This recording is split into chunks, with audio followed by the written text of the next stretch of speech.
Who wants the microphone first? Kendra does? Kendra? Which one's Kendra? Okay. We just need to make sure that everybody, when they're speaking, is using the microphone. Perfect. Wait, I don't know who's speaking after me. Oh, she's introducing it then? Yeah. Yes. Okay, wait, what are we doing for the introductions? Name and school, or what school you graduated from. Hello, everyone. Is the video first? No, we're going to introduce and then we'll go to the video. Nice to see you all today. So let's see, where do you want us to go? Kind of squeeze in right here. Could go every other. Oh, go up here? Sure. Okay. Hi. Hi. Hi, how are you? Good. Long time no see, right? I feel like I'm seeing you every other day. I know. Hi, how are you? Am I good to get started? Hello. Almost. Wait for Mr. Edwards. Okay. We saved your seat over there, sir. Okay, good afternoon, everyone. My name is Reese Myasis. I'm the vice chair of the Casa Grande Youth Commission. To get started, maybe we can go around, say our name, and then what high school we attend or graduated from. So, my name is Reese Myasis, and I go to Casa Grande Union High School. And you are the... And I'm the vice chair. Hi, I'm Matt Herman. I'm the advisor. I graduated from Casa Grande Union High School, right here.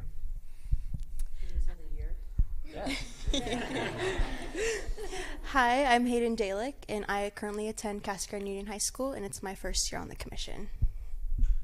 Hi there, my name is Piper O'Sullivan. I'm homeschooled, but I'm taking CAC classes, and this is my second year. Hello, my name is Amaya Fisher. I am currently attending Casa Grande Casa Grande Union High School, and I am currently a first-year commissioner. My name is Becca Romo, and I went to Casa Grande Union High School. My name is Holly Nash. I went to Casa Grande Union High School.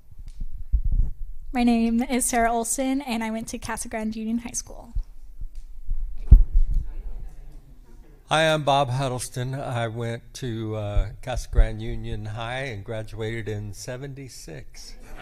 Wait, as my grandkids say, way back in the 1900s. Hi, everybody. My name is Vincent Vasari. I go to Mission Heights Preparatory, and this is my first year on the commission. Hi, my name is Jacqueline Hernandez. I go to Vista Grande High School, and this is my first year on the commission. Hi, my name is Lidiana Rodriguez. I go to Vista Grande High School, and this is my first year on the commission. Hi, my name is Isabella Wagner, and I go to Mission Heights Prep, and this is my first year on the commission.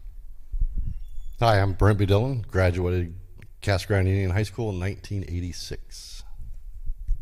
Hi, I'm Victoria Nash. I go to Casa Grande Union High School, and I am the treasurer for the Youth Commission. Hi, I'm Anthony Edwards. I went to Casa Grande Union High School, graduated in 1984. Hi, my name is Kendra. I currently go to Casa Grande Union High School, and I currently serve as the Public Information Officer. Hi, my name is Sean Dugan. I graduated from Casa Grande Union High School in 1994 with Matt, just to let you know his year. There we go. Hi guys, my name is Sawyer Barth. I'm the chairman of the Casa Grande Youth Commission, and I am currently attending Casa Grande Union High School. Graduate 2026, right? 2026. And I'm Lisa Fitzgibbons. Yeah. So Let's far, hope so. so good. Let's hope so. We're hoping. Lisa Fitzgibbons. I'm a graduate of Casa Grande Union High School, class of 1982. So I'm the second oldest next to Bob. And we went to the school right here in this building. There was only one choice back then. Yes, there was. Yep. Yes. Okay, thank you, everyone. Now Kendra has a video she made for us, and then if she wants to share what it's all about. Yeah, so this is pretty much going to be our recap video for the past year. It kind of just showcases a bunch of photos of us, whether it's from our events. We got to attend a concert hosted by APS, or not hosted by APS, but thankfully APS allowed us to go to their suite, and it was a really amazing time. So this kind of showcases our journey throughout the commission, whether it's getting to volunteer, we got to paint one of the bathrooms for the 9/11 Day of Service. It was just a really, really fun opportunity. We had the appreciation dinner and then, of course, our day of shredding, which was very, very successful. Very, very successful. We were packed the entire time. And then we also there's that concert. And then, of course, the Electric Light Parade, which our theme this year was Alice in Wonderland. And then another volunteering opportunity. So it was just an amazing time. And that kind of shows our year.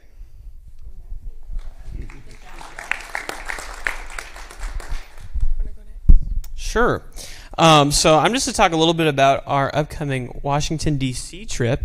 So we're going to be sending a few commissioners to represent Casa Grande in Washington, D.C., out in our nation's capital. So in the past 2 weeks, we scheduled a meeting with Senator Ruben Gallego. So we're going to go there. We're going to talk a little bit about community service, what they like to see from us, leadership from a youth's perspective, how they can take advantage of what we have to offer and create real change. So I think it's just going to be a great experience to send some of our kids from our community and represent it on a national stage, showing that, Casa Grande is continually doing something, especially within our youth. We're going to have some passionate people out there just getting some insight, getting to become better leaders, and also showing really the world what we have to offer here in Casa Grande. So it's going to be a really, really good experience out there.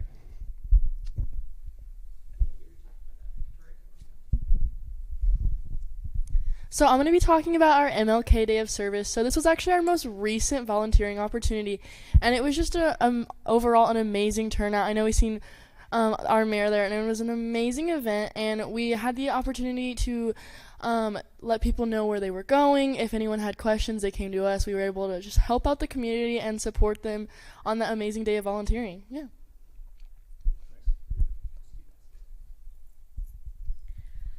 So I will be talking about our Youth Commission retreat, which was essentially our first meeting together as Youth Commission, and that happened like the end of July, and it really just set all of the expectations, and it discussed what happened in all of our previous events, and it's where we elected all of our officers, and we got to talk to the mayor and the city manager. Okay, I'm going to talk just a little bit about our upcoming day of shredding. It'll be on April 25th from 9 a.m. to 12 p.m. at First American Credit Union. I'm talking about the Florence Teen Youth Symposium that a few commissioners went. It was a really meaningful experience. The speakers were very interactive, and they genuinely connected with us, which made everything feel more personal. They encouraged open conversations, asked questions, and truly listened to our thoughts and experiences. The activities focus on leadership and personal growth. I just wanted to talk a little bit about the Garden of Sunshine. It's an awesome project. I've had a lot of fun looking into it. It's very cultural. It's intriguing because it's very respectful to improve on the memorial site and to value the lives that were lost and, just make the culture here a lot stronger.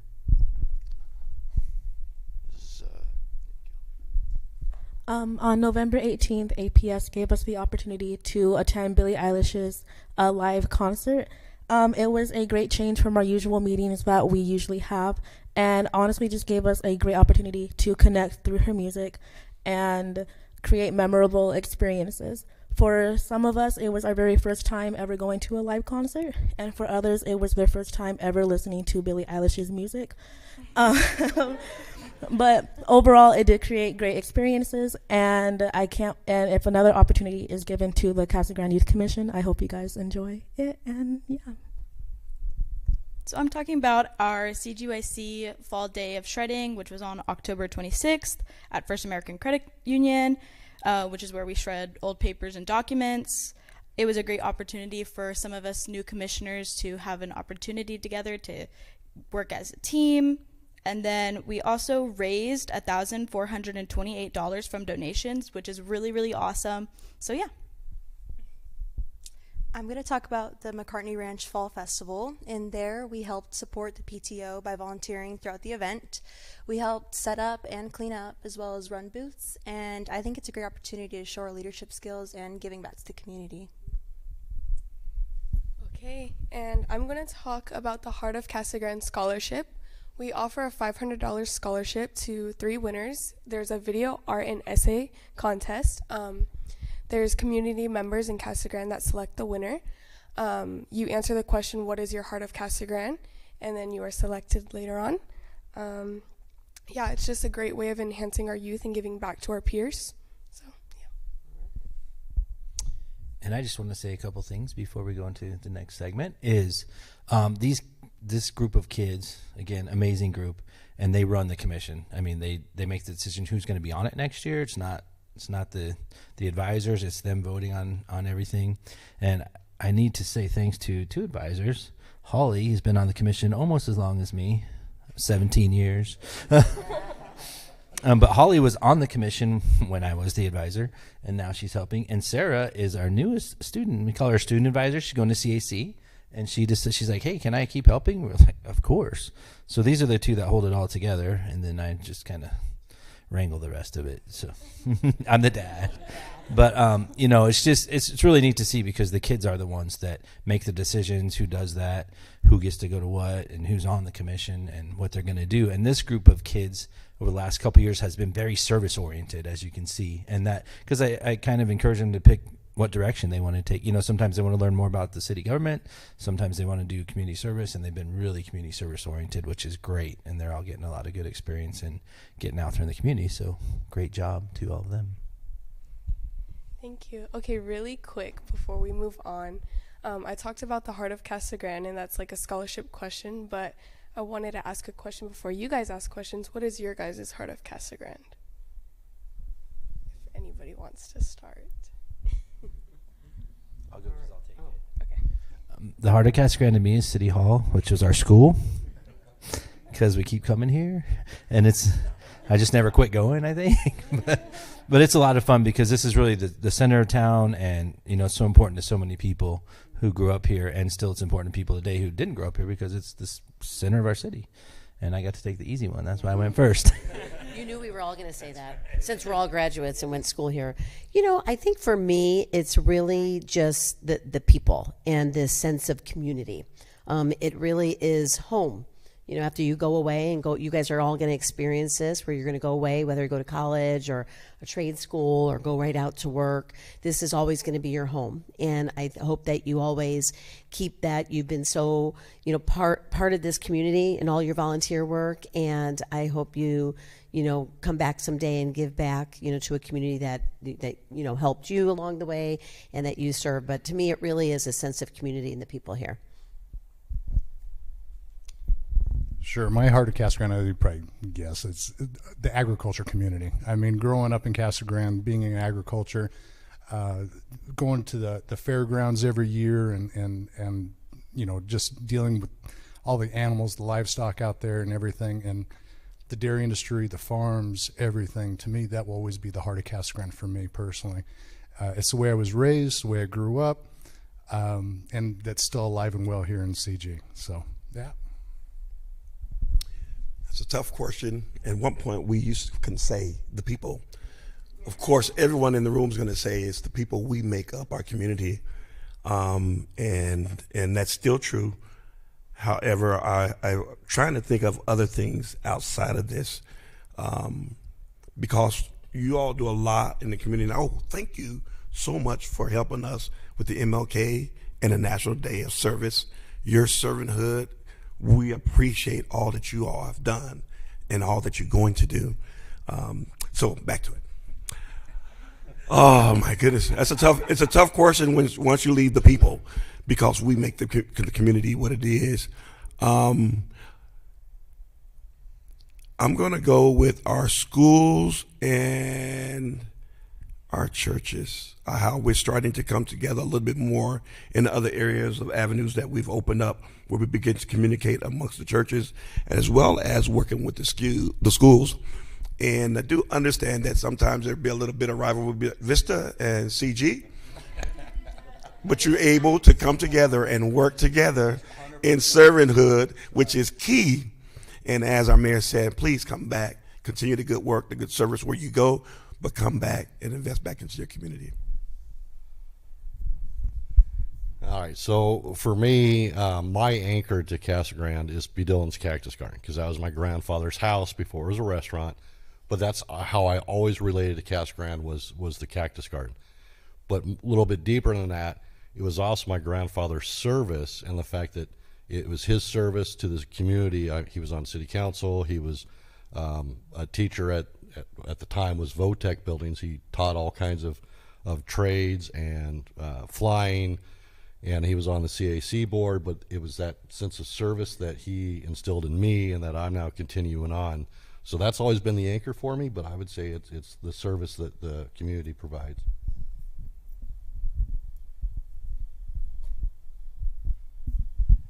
So, and I'll remind you, when I was in school here, your grandfather was in the basement at Old Main. That's where the shops were.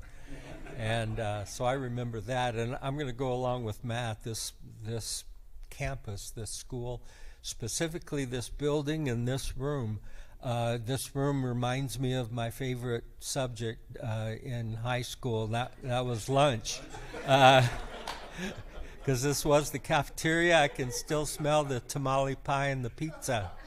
And I've always thought it's cool that, you know, I have a lot of attachment to this school, and then I end up sitting on the dais as a council member. So that completes my story.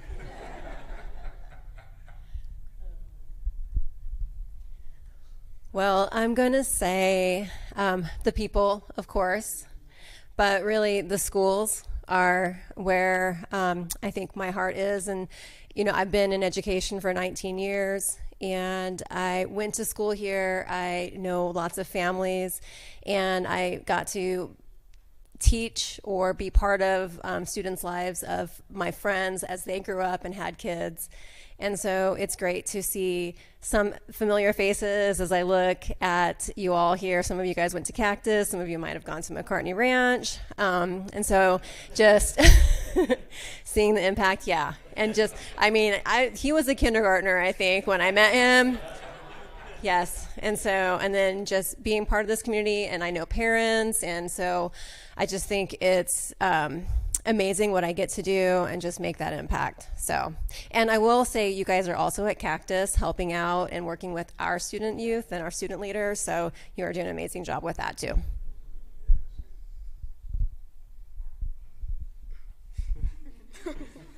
Okay. Do you guys have any questions for us or individuals? Can we put another mic in next year's budget?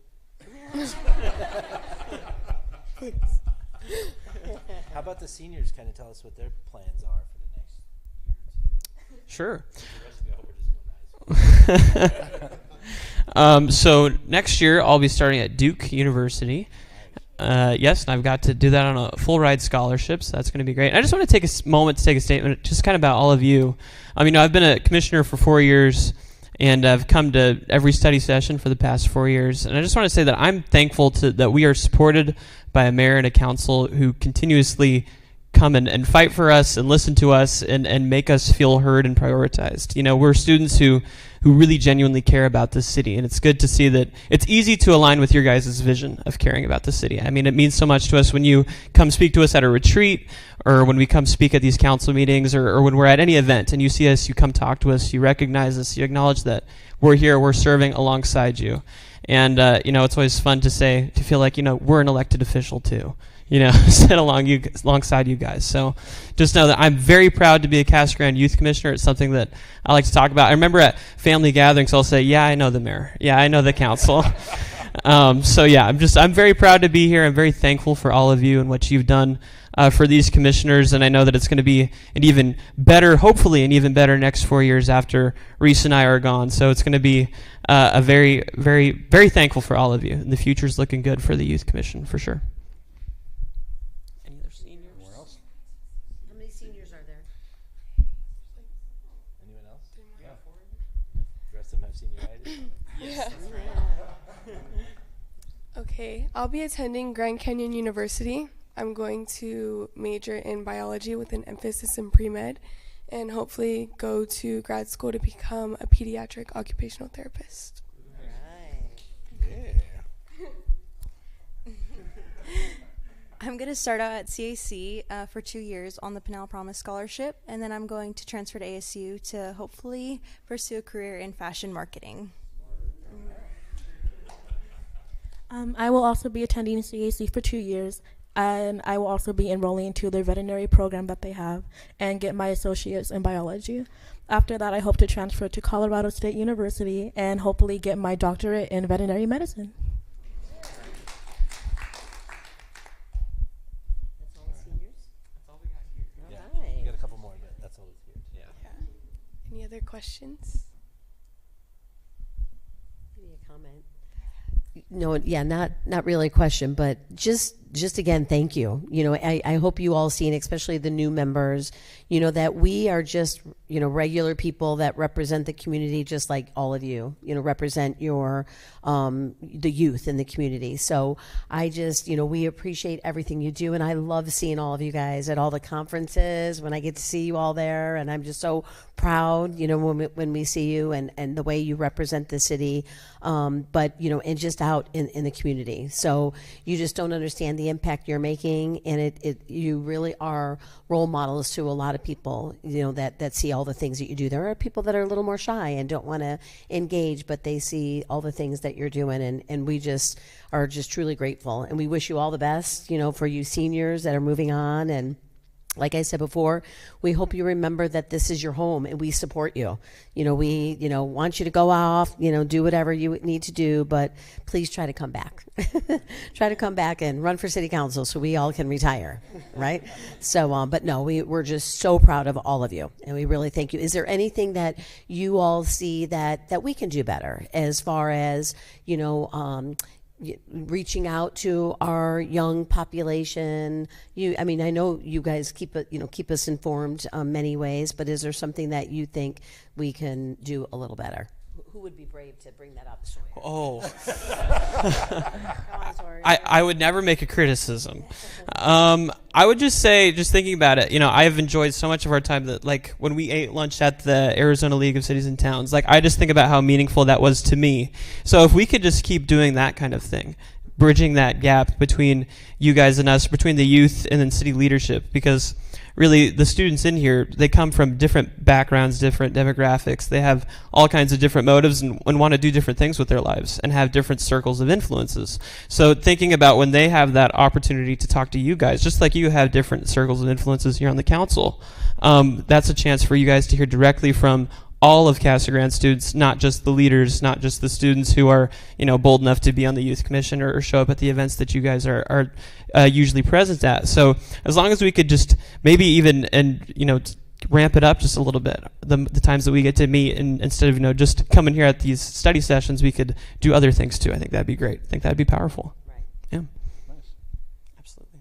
And one more comment, and I tell this to all young people that I talk to, just, you know, make sure you take advantage of every opportunity that you have. You know, all these little steps could lead to something that you never imagined. And so just be patient, absorb all the information that you can, and take advantage of all the opportunities, because, you know, you just never know where life will take you. I don't think any of us, maybe Matt, thought that he would run for city council, but I mean, I was in city government too. I mean, not city, school government too, but I don't think it's something that I ever imagined. So, but again, it's just all those different steps lead you to something that you might not imagine. So take advantage of all that, and just, yeah, be strong and stay true to who you are.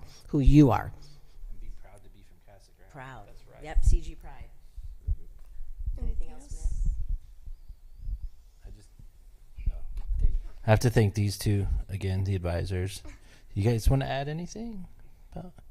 I did not go to the Billie Eilish concert, and they're like, "Hey, do they think they want to go to Billie Eilish?" I go, "I don't know who she is, but apparently it's pretty popular."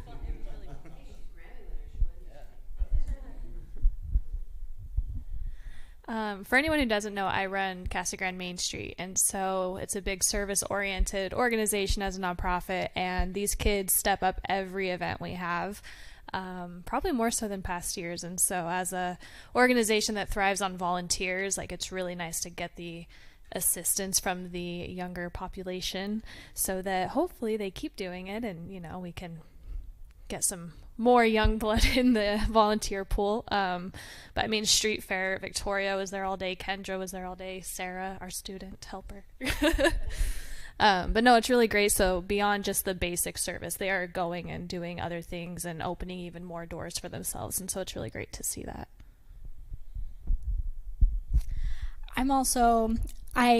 I'm just really proud of these group of students, because it is from so many different walks of life, so many different high schools, and just to have that representation and to see so many young leaders who truly care about their community and want to volunteer and serve to help the community in any way, shape, or form is just amazing. And I look at you guys and I'm like, oh, I'm so proud.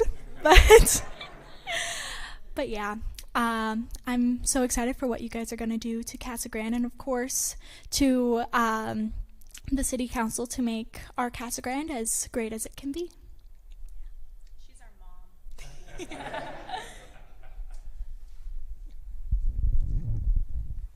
I just wanted to give one special shout out to our community services, especially our director Danny. If we could just give him a little round of applause. And Aidenary and Soul, they consistently help us do kind of the minutia, the details, the things that we don't always think about, and they help us get stuff done. So we're very thankful for our community services department. Yes, make sure we keep those people recognized, because they are important. They do work that isn't always seen, but it's very important. And I'm proud to say that I'm a coworker now with Danny. I am the front desk staff at the rec center. So yeah, it's pretty awesome. To the advisors and Matt, this is something that you've carried that torch for many years, and so on behalf of all of the city council and city staff and the community, we just thank you for doing this. I mean, taking time away from your family and your work, and being part of building this great group, and to the other advisors, thank you very much for your time and commitment to this. So thank you. Good job. Hand for Matt.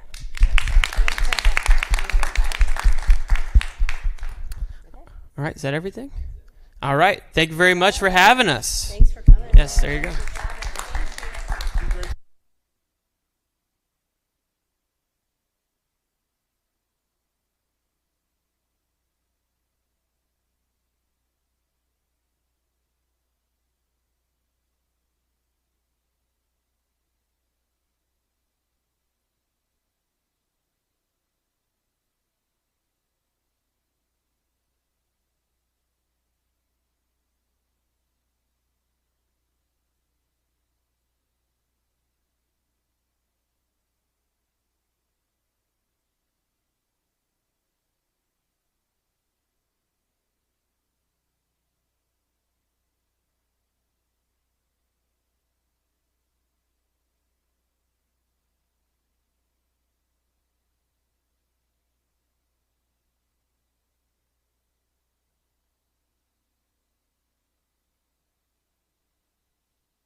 all ready? I think we're ready for the next.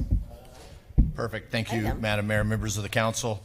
For the next half of our study session, we've got an update from the Arizona Water Company on the alternative designation of assured water supply program. And as the mayor and council is aware, this is just the continuum of our dialogue related to water and effluent, and the tie back into the effluent strategy that the council is working on. And so with that, I'll introduce the president, Fred Schneider. Do you need this, Fred, or will Terry Sue be running this? I'll use it. Okay. Well, it's the lower one. It's reverse. I think I know that by now. Well, good evening, Mayor and Council, and I again appreciate the opportunity to come in and present on our designation that we're working on for the Pinal Valley system, which includes the city of Casa Grande. So tonight there'll be myself presenting the first group of slides, and then we get into the meat of the designation. I'll turn over to Terry Sue Rossi, who is our Vice President of Water Resources. She's got all the details and the ins and outs of how the designation works, and probably more importantly, how did we get here? Because I think that's a big question. Without understanding the journey of how we got here, hard to understand all the work that was done the last year to get us to almost the finish line. So tonight I'm going to kind of do a little overview. So in the last time we came in and presented the City Council was Monday, January the 5th of this year. And I kind of went through some highlights, so I'm not going to go through it again, but just to refresh everybody's memory, kind of overview of who we are and what we do. A new slide here. This is an overview of the water supplies we have across the entire state for the 24 water systems that we operate. What I want to point out here is that about a third of our water supplies across the state are non-groundwater supplies or renewable water supplies. We work hard to try to increase this number each year across the state. It's difficult to acquire those supplies, but it's a goal that we're always working on, and I'm proud that we're almost 40% of our supplies are non-groundwater supplies. So just to take this map and show you where we're going to focus on tonight is the Pinal Valley Water System. And this shows our certificate of convenience and necessity. So this is the area that we serve or are authorized to serve. And it's a pretty expansive area. So if you start on the west side, it starts out by the community of Stanfield, and we go east all the way to the Coolidge Airport. On the south side, we go from Arizona City to the north up to the Gila River Indian community. A little more specific to the Pinal Valley system. So the graph on the left is the first graph I referred to. The graph on the right is for the Pinal Valley system. So that's the entire area I just described. So here we've actually made some improvements on the overall slide I had before of 60%. Here, just over half of all of our water supplies in the Pinal Valley system are renewable or non-groundwater supplies. We're still looking to acquire additional supplies that Terry Sue will get into, and we presented before. There's Bartlett Dam. There's other basins that we can import water from. So it's a goal we're working on to get that 50% to be a little larger than that. And then to kind of anchor back to our water resources strategy. So it really comes down to those first two things. Obtain and maintain a diverse water supply, similar to the slide I just showed, and to promote the efficient use of those water supplies. So if you recall on January 5th when I was here, we went through item number 2. I wanted to use just a quick refresher on that. So this is our integrated demand management program, our partnership with the city of Casa Grande to drive down and reduce water use and use it as efficiently as we can. So in here, this is kind of our flagship program is a Save It program. We have a toilet rebate program. We do efficiency checkups on our large water users or irrigation, and we have a conservation kit that we have to encourage water conservation. And what presented here, I think, is the most salient point that I want to hit on, is that by having this program, if we look at what our average usage is per connection, and we project that from 2020 to end of 2024, we have reduced water use per connection by 12.4%. a pretty phenomenal number. I know our goal has been to achieve 20%, but I think 12.4 is a pretty phenomenal number in the very infancy and start of this entire program. So now to get to the meat of the presentation tonight is to get into the details of obtain and maintain a diverse water supply. And if it wasn't probably for this specific goal that we have, and to develop a system that works under a variety of rules, we probably wouldn't be where we are today in working on a designation and probably in the next 30 days having one complete. So with that, wrong slide, I will turn over to Terry Sue Rossi to get in the details of the Assured Water Supply Program and what the milestones have been over the last 15, 20 years. So this bottom one here goes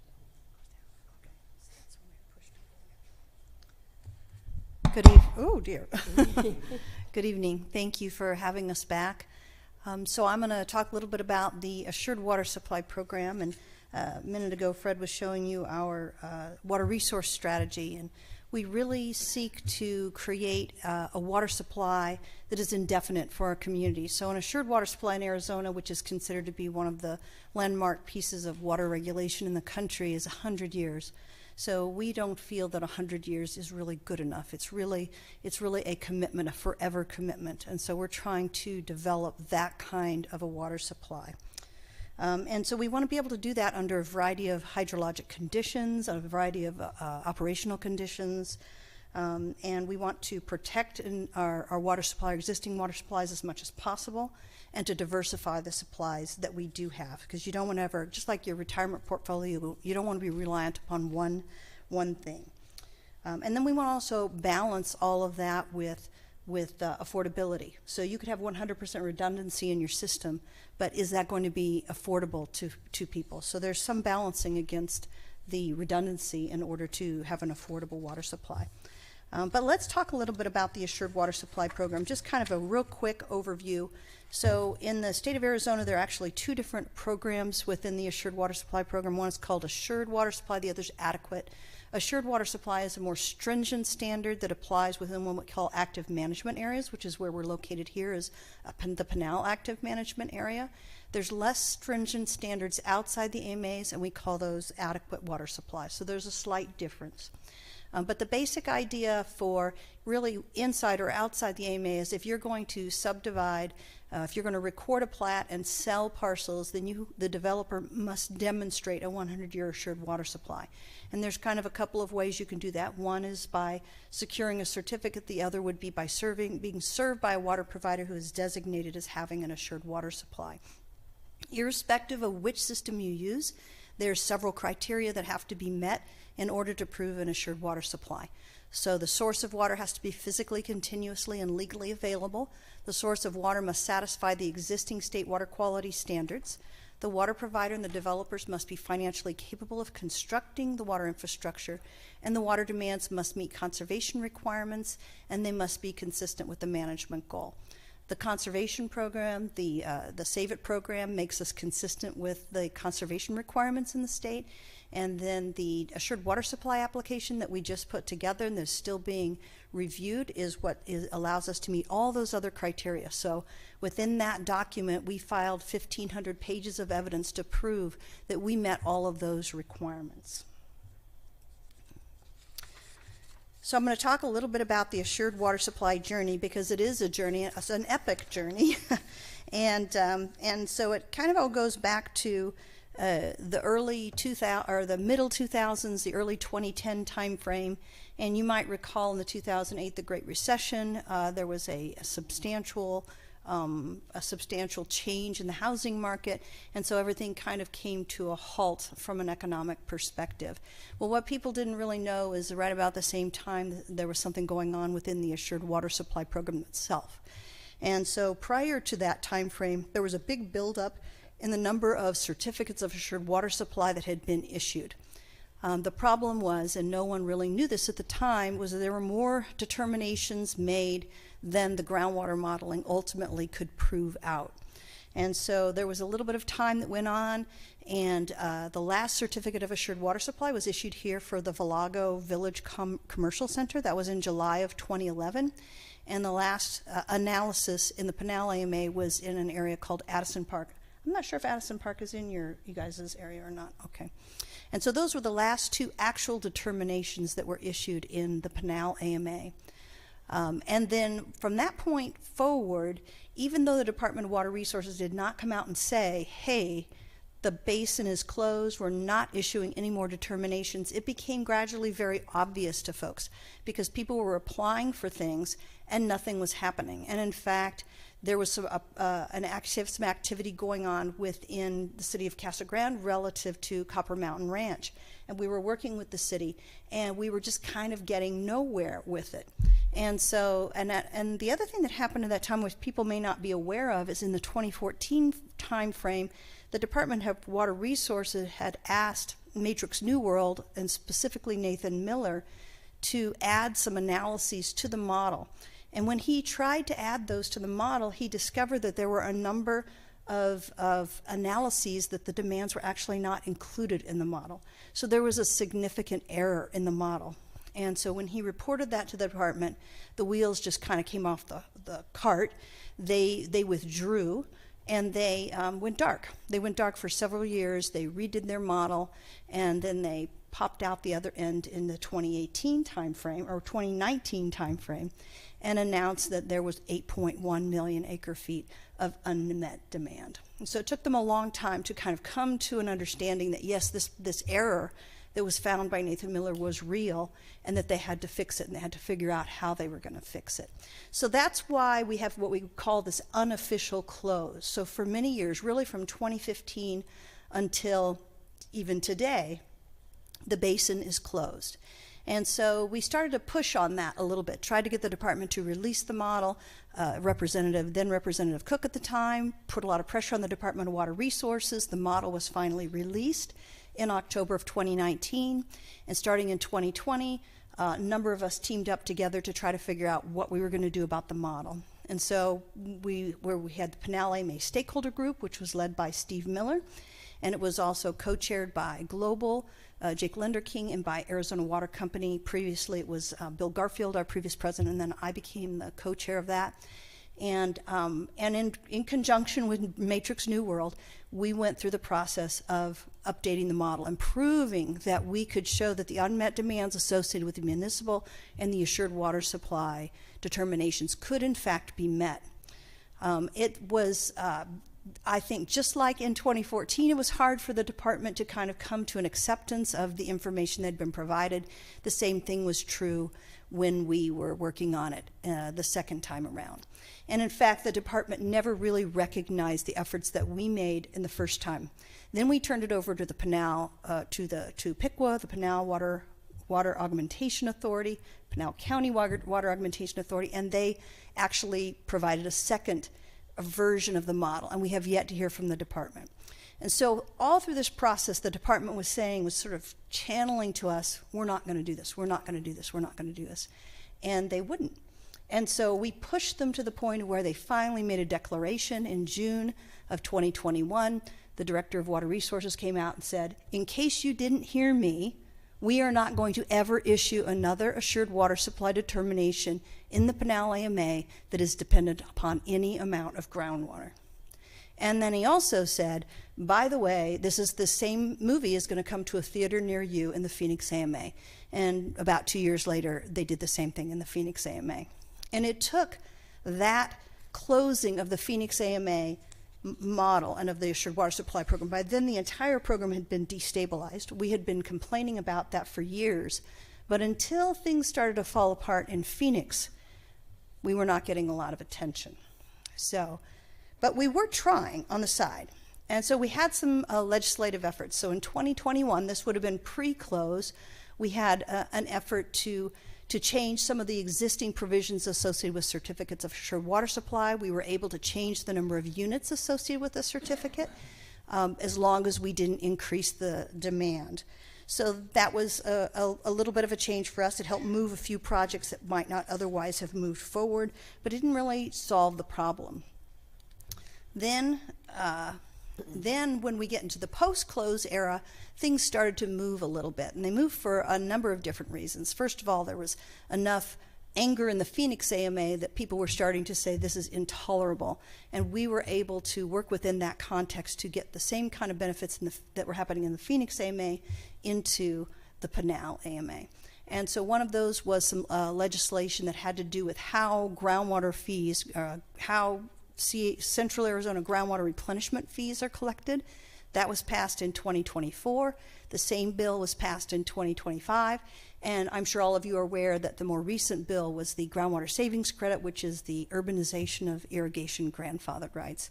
But in 2024, while things were a little bit quiet in the legislative session, there was actually a lot more going behind the scenes. So this was when we were all very active in developing a rule change. So the governor's office and the Department of Water Resources wanted to make changes without going to the legislature.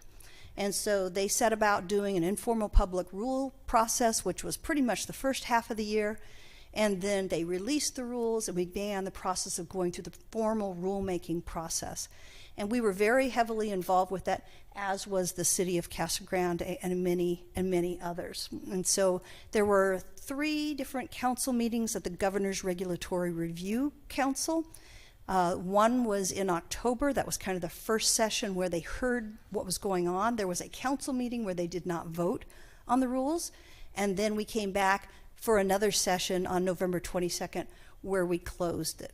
And I will have to say that there were a lot of people involved at very high levels, including 3 different mayors. So we had Mayor Thompson and Coolidge. We had previous Mayor McFarland. And on November 22nd, your current mayor, Mayor Fitzgibbons, and I like to say that we were the closers. So we came in Yes, we were. and we brought the House down and got the vote in favor of the new rule package. It became effective on November 25th. The rule package was really intended to help 4 of the largest water providers who were certificate-based providers. One was Buckeye, one was Queen Creek, one was EPCOR, who serves up in the Sun City West area, and then us. And so, as it turns out, EPCOR and Arizona Water Company are able to move through the gate sooner than either Coolidge or then Queen Creek or Buckeye. But we both filed our applications shortly after the rules became effective. EPCOR received its executed designation order in October of 2025, and we are hoping to receive ours soon. So with a little bit of luck, maybe by the end of February, we will also have a designation of assured water supply. So that's kind of how we got there. It was a long journey, an epic journey, but it was kind of a lot of fun. It was nail biting at times, but it was really, really fun. It was a great opportunity. We had a number of people from the community provided letters of support. We received over 500 letters of support from all different aspects and sectors of the economy. So it was really a lift by many people.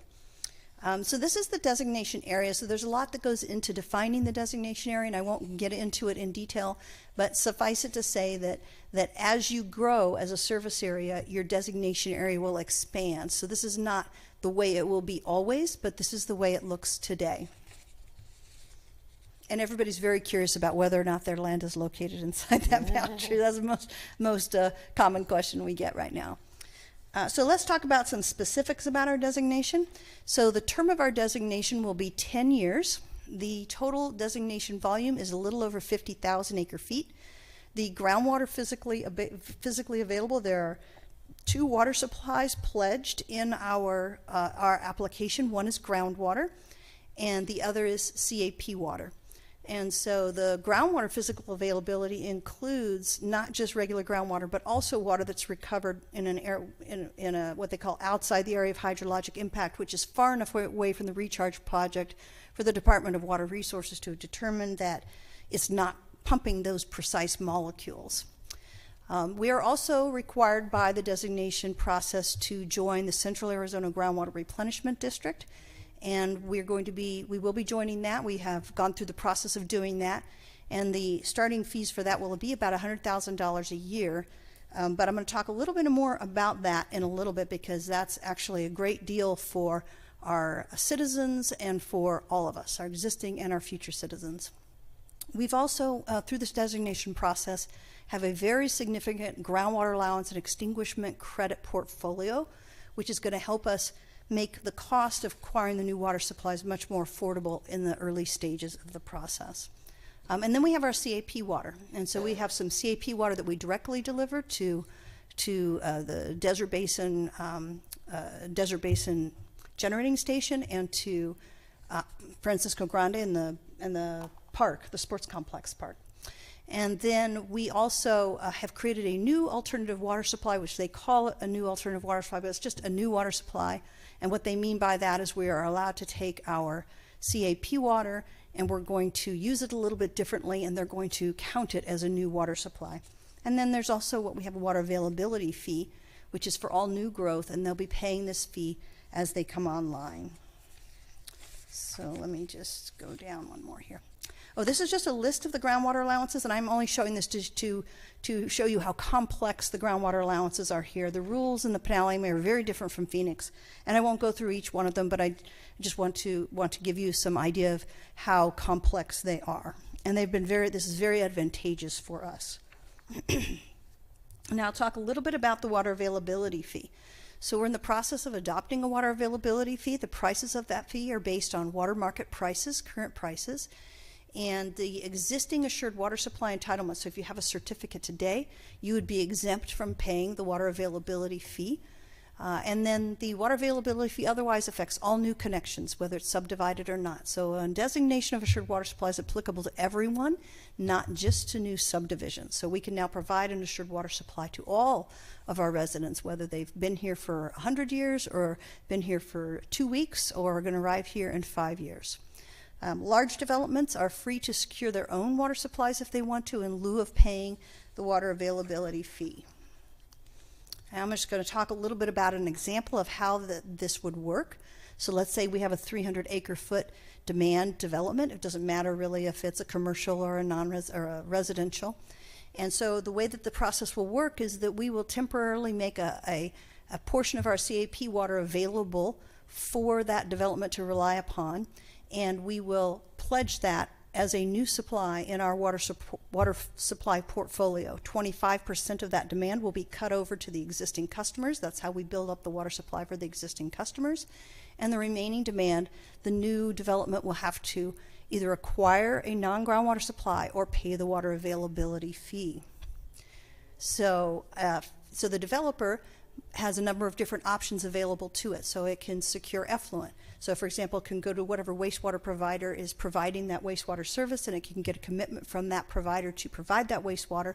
If they do that, then their total demand will be reduced by the amount of effluent, and then that reduces their water availability fee. So if it's 33% of the demand, it'll reduce the demand of the water availability fee by a third. They can also retire or extinguish their grandfathered rights that are in the area, their irrigation grandfathered rights, and create these groundwater savings credits. And so that would then also reduce their demand. They can also go out and acquire additional extinguishment credits if they want, or other water supplies that might be available to them. And then any remaining demand after these other supplies have been ticked off will be subject to the water availability fee. So let's go back to our strategy. And there's a number of things that we're going to do in order to provide an assured water supply under any rules. So I know my boss doesn't want for me to come back in a year and say, oh, you know, they changed the rules, this doesn't apply anymore, right? So I need to come up with a strategy that's going to work indefinitely, no matter what goes on. So these are the things that we're going to do. We're going to continue to protect our CAP water. We're going to develop and secure local effluent. We're going to participate in the expansion of Bartlett Dam, and I'm going to show that a little bit more about that too in a minute. We're going to explore remote groundwater projects, and I'm sure you've heard some of these. There's the Harquahela groundwater basin, there's the Butler Valley. There are a number of different open groundwater basins that people are considering. And we're going to explore ocean desalination projects. And all these things are currently underway, but the one that I want to really focus on is the Bartlett Dam expansion. So Bartlett Dam is a reservoir along the Verde River water system. It's owned and operated by CAP. And in the process of solving a sediment problem, they came up with a solution that allows for the expansion of another dam just downstream of Horseshoe Dam that's going to create a lot of new capacity. about 330,000 acre-feet of capacity. We've been working with about 24 non-federal partners, and we have been recommended for an allocation of about 27,000 acre-feet of capacity. Capacity does not equal yield. So when you have a flashy, in the desert we have very flashy water systems, and so you have to build a massive reservoir in order to have a certain amount of water come into it. So in the case of Bartlett Dam, you have to build a dam that's about 3.5 times the size of the yield that you expect to get from the hydrology on that river. So the amount of water that probably equals in a yield is probably more like around 8,000 acre-feet. And the estimated cost of that project today is about $3.7 billion, or $900 per acre-foot of capacity. So these projects, of course, not inexpensive, but this is still competitive with the current market prices.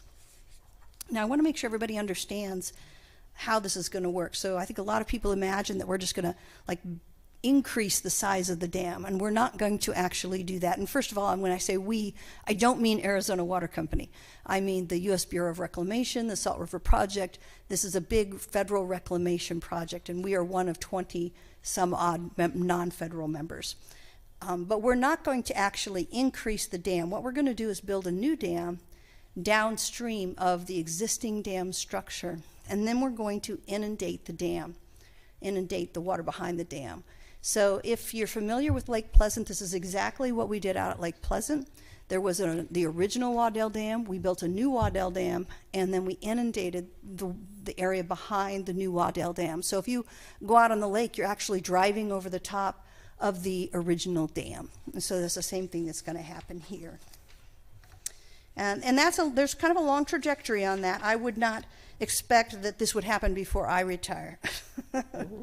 So, all right, so now I just want to go over the 10 best things about what's happened with the designation of assured water supply. There's so much I could talk about, but I just want to kind of go to a top 10. So one of the best things about this, the new rules and this type of a designation, is that it resolves the groundwater modeling issues, at least for now. So we're going to move into that space and hopefully not have to deal with the groundwater model for some time to come. It also resolves infrastructure commingling problems. So before these rules, if we wanted to serve a new subdivision, we had to isolate the new water supply that we would be delivering to that subdivision, and we could only deliver it through pipes that would actually go to that subdivision. Now you can imagine how that would complicate a water system and make it virtually unaffordable, and also weaken the water supply system to where you really couldn't provide water in your water system at all. It would actually harm the water system as a whole instead of making it more of an assured water supply. So another thing, the number 8 best things about it is that it includes and aggregates all these groundwater allowances, these extinguishment credits, and the physically available groundwater. In the past, those were all associated with very specific pieces of land.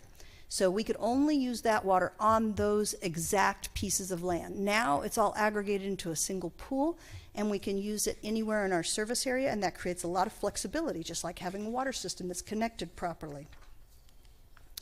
It facilitates the use of effluent as a new water supply.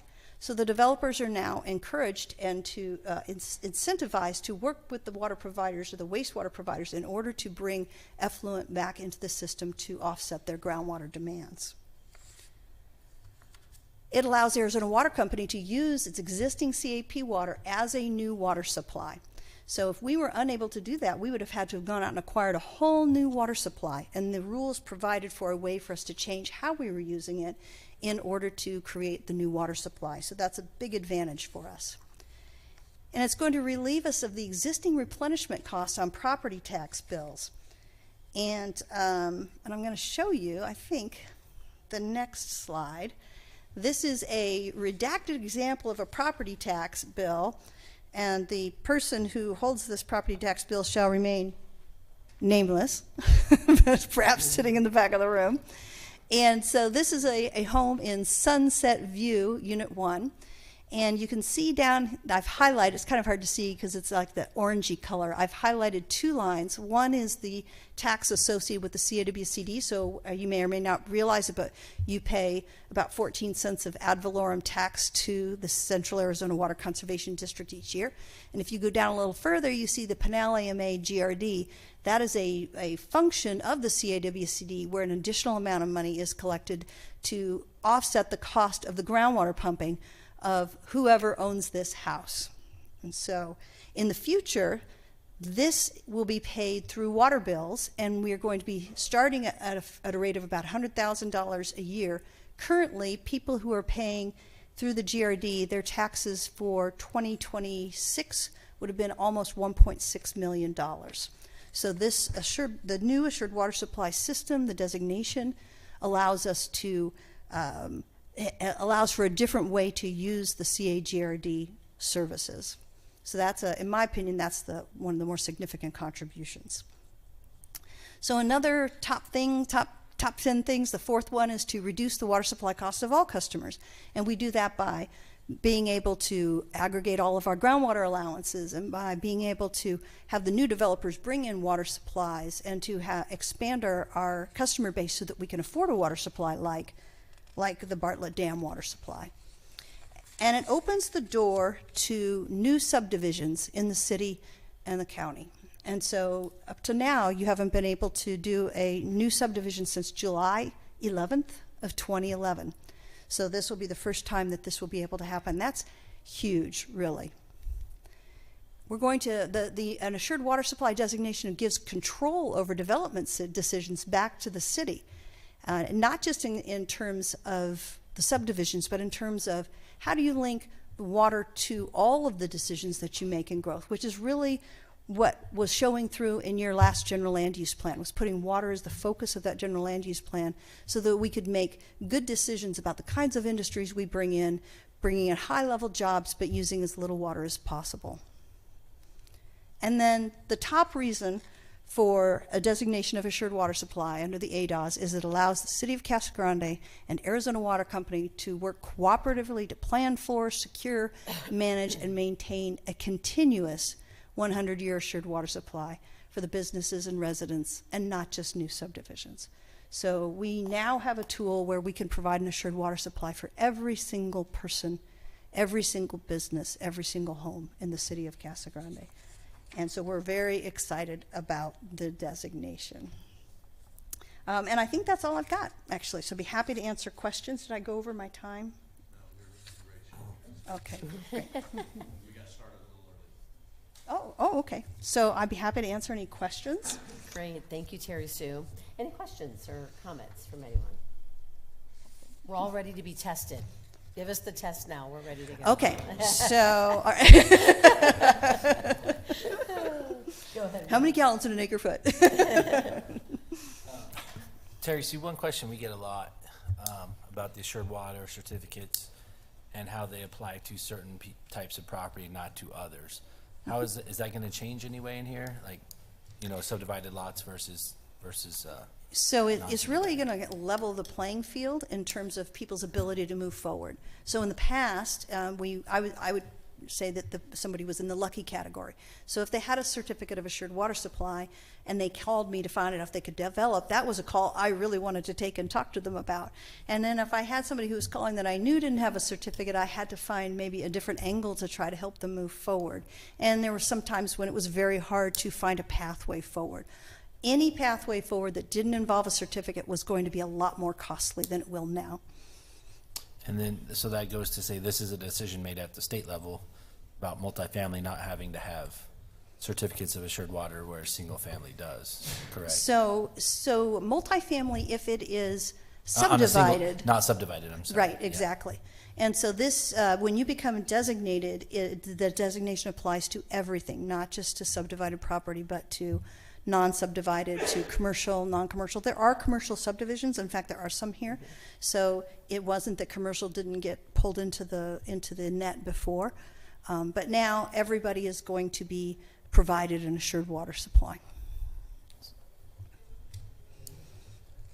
Any other questions? Sure. Yeah, I got a weird, quick question. I don't know if it's an abstract number or anything, but I've been asked this by several members of our community. Why 100 years? Why is that just an abstract number that they put out there? When did it start? When does it end? I mean, I'm not going to live to see the 100-year water supply, but Yeah. But why does everyone say 100-year assured? Why is that number designated with this? Well, that's actually a really good question, and I was not here when that was invented. That was invented in the late 70s. Actually, it was even kind of before that. Back in the mid 70s, you might be familiar with the land. There was a lot of land fraud in Arizona back in the 70s, and so they were putting advertisements in the New York Times and telling people, "Hey, come out to Arizona. You can have 5 acres and retire out here." And people would buy these acres unseen, and they would come out here and they would find out that there was no water, no sewer, no nothing, and so they were swindled. And so they decided that wasn't good for the state of Arizona. Nobody wanted to come out because of that. And so they created an assured water supply program at that time. And how they came up with 100 years, I think they probably just thought, seems like a long time, past the horizon. So I think that they just invented that at the time because they wanted to create confidence that people could come to Arizona and be sure that they would be able to buy property that would actually give them their retirement homes. Great answer. That's what it was too. So thank you. And I will say that there was a lot of wisdom in that because to this day, the Assured Water Supply Program is considered to be one of the pinnacle of the entire groundwater code. It is very well respected. And I think that it gives the state a lot of strength in speaking to other states and in negotiating with other states. Okay, thank you. Any other questions, comments? Just a comment, again, thank you, for, I love your attitude, how you say it's been fun over all of these years. And you can see Fred just kind of like, okay, yeah, sure. But no, and of course I've seen firsthand all of your commitment to moving these forward to help us and our staff, with Larry and all of our staff members. And so we were keeping our fingers crossed and waiting for that call, Fred. So, you have us on speed dial, but we look forward to it. But again, just thank you for your partnership and continuing to help us move forward. Well, and thank you. I mean, it's definitely, we've been working side by side with you guys for a very long time. And I know I enjoy working with the city. I love Casa Grande. I've fallen in love with Casa Grande. It's a wonderful, and to listen to these kids that you had up here, oh my gosh, that was just magical. So, yes. Yeah, so thank you. Thank you for everything. Thank you so much. Thanks for coming this evening. Okay, we'll go ahead and close the study session and break and start up again at 7 o'clock.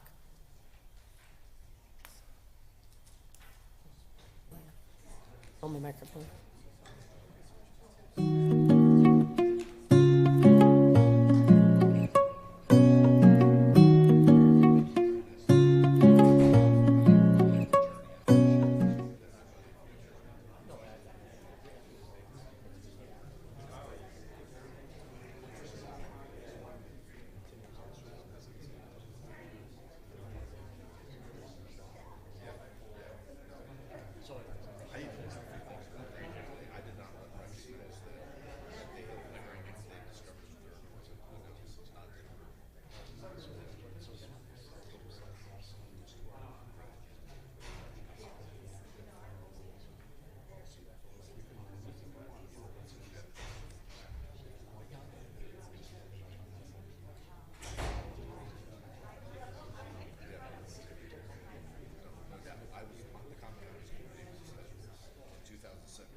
Thank you.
What's your name?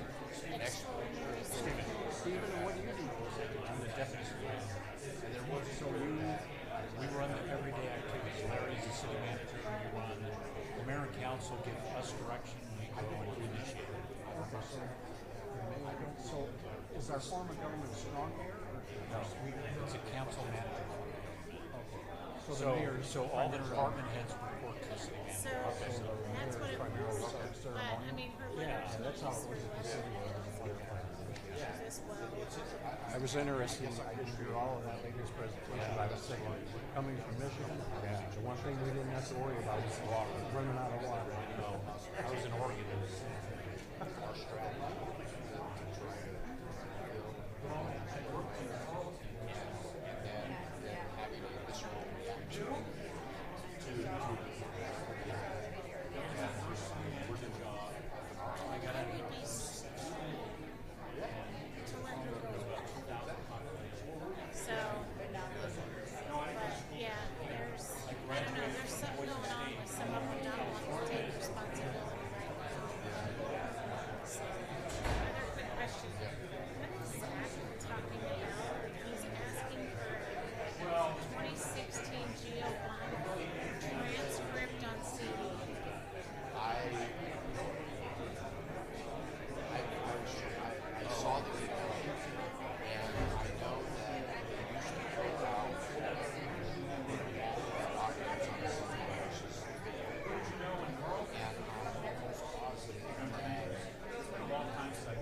I went through all of the hard copy files that are in my office, and there's nothing in there. I'll call him tomorrow.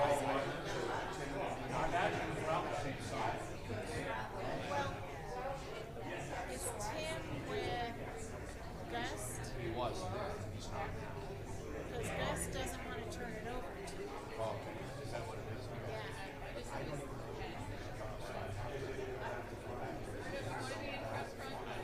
Because at that point, Selena usually now, Haley's got 100%, but I don't know. I assume.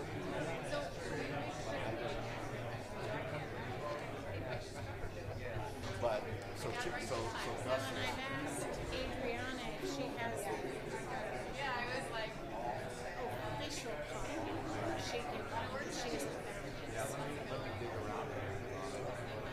I'll call Zach tomorrow and see what he says. There's so many things happening right now.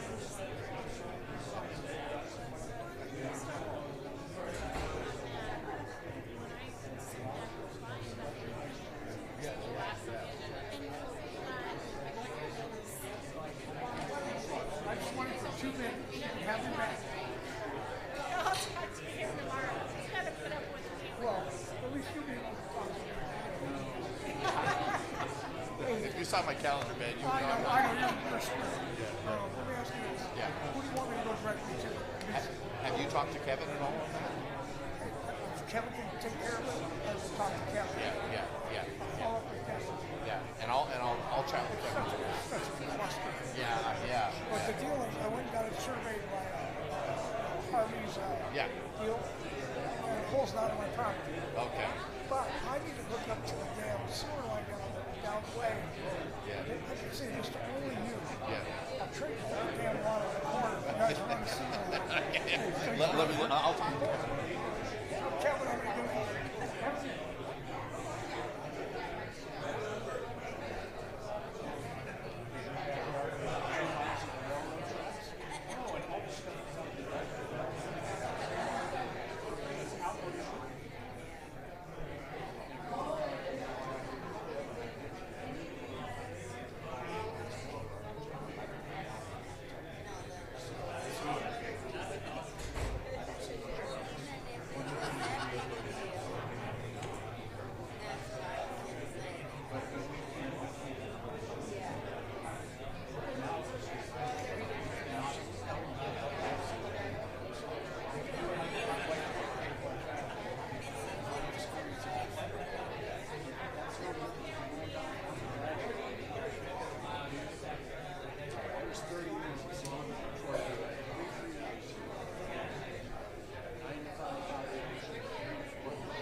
Yes.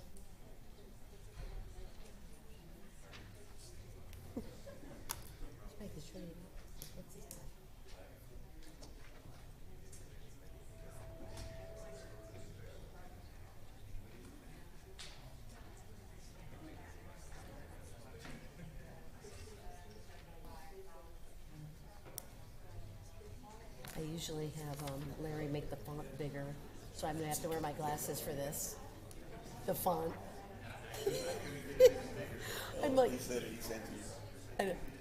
I know. I usually put it at like 22. You ever go like this? What was it? I know. It's okay. I know. I have my glasses. Okay, here we go. Good evening, everyone. We're going to go ahead and start the City Council meeting.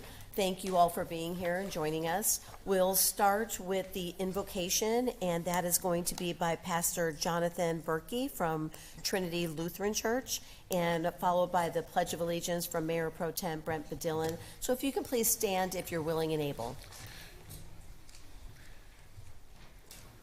Please join me in prayer. Good and gracious God, we just thank you so much for this opportunity to come together this evening, for this opportunity to discuss the business of our great city. Lord, we ask your blessing upon our mayor and our city council. Lord, all of those who make these decisions, give to them wisdom, guidance, insight. Lord, enlighten them, fill their hearts with a sense of compassion for our community. Lord, for all those who are gathered, we pray that you would just bless them, that the conversations would glorify your name. Lord, we do thank you so much for all the blessings we enjoy in this community. And we pray that we would just always appreciate those who defend and protect our community. We pray for our police officers, our firefighters, EMTs, and paramedics. Lord, may you protect them as they protect us. And as we gather now in this meeting, may you be present, and may it be foster a greater sense of trust and peace. In Jesus' name we pray. Amen. Amen. Please join me for Pledge of Allegiance. Pledge allegiance to the flag of the United States of America and to the republic for which it stands, one nation, under God, indivisible, with liberty and justice for all. Thank you, Pastor. Thank you, Brent. Next item is roll call. Adriana, if you can please accept for the record that the council is all here. So noted. Thank you. The next item are the minutes. Mayor Fitzgibbons, I move we approve the minutes of the regular city council meeting of January 20th, 2026, and the city council study session of January 20th, 26, and accept for the record the Community Services Advisory Board meeting of October 16th, 2025, and the Historic Preservation Commission of November 24th, 2025. Second. Okay, there's been a motion and a second. Is there any further discussion? Okay, all those in favor of approving the minutes, please signify by saying aye. Aye. Any opposed? Okay, motion carries. Next item are the claims. Mayor Fitzgibbons, I move that we accept the report for January 14th, 2026 through January 27th, 2026. Second. Okay, there's been a motion and a second. Is there any further discussion? Okay, all those in favor of approving the claims, please signify by saying aye. Aye. Any opposed? Okay, motion carries. The meeting agenda approval. Any changes to the meeting agenda? Have no specific changes, but do want to remind the mayor and council that we do have two executive session items that have been scheduled. The first is tied to the hearing. If the mayor and council would like to seek legal advice, you can convene into an executive session at that time. And then second, another topic for the council to consider later in the evening. So if you want reports before that, you may want to set it up accordingly. Okay. Mayor Fitzgibbons, I move that we move reports ahead of our executive session. Second. Okay, there's been a motion and a second to approve the amended agenda. All those in favor, please signify by saying aye. Aye. Any opposed? Okay, motion carries. Special presentations. We have a couple presentations today, and I'm going to go ahead and step down here.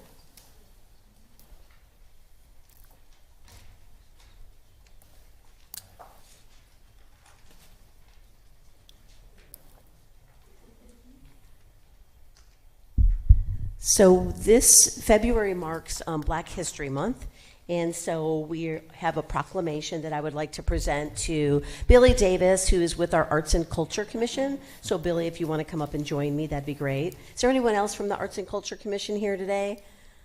No, I don't think so. But we're proud that this is the first time that the city of Casa Grande has a proclamation for Black History Month. So I'll go ahead and read this, Billy, and then give it to you. But thank you to the commission. So, Black History Month. Whereas Black History Month is observed annually across the United States each February to honor the achievements, contributions, and history of African Americans, and whereas this month serves as a reminder of the courage, strength, and perseverance of generations of African Americans who have shaped every aspect of our national identity and community life. And whereas the city of Casa Grande recognizes the countless contribution of Black residents who continue to make an impact in education, business, the arts, public service, and beyond. And whereas this year's national theme, African Americans and the Arts, highlights the rich artistic and cultural influence that continues to inspire creativity, reflection, and resilience. And whereas the city encourages all residents to take part in celebration, educational events, and community programs that promote understanding, unity, and progress. Now, therefore, I, Lisa Fitzgibbons, the Mayor of Casa Grande, do hereby proclaim the month of February 2026 as Black History Month in the city of Casa Grande and urge all citizens to honor and celebrate the achievements and legacy of African Americans today and throughout the year. And this is dated January 30th with the seal of Casa Grande. So, there you go.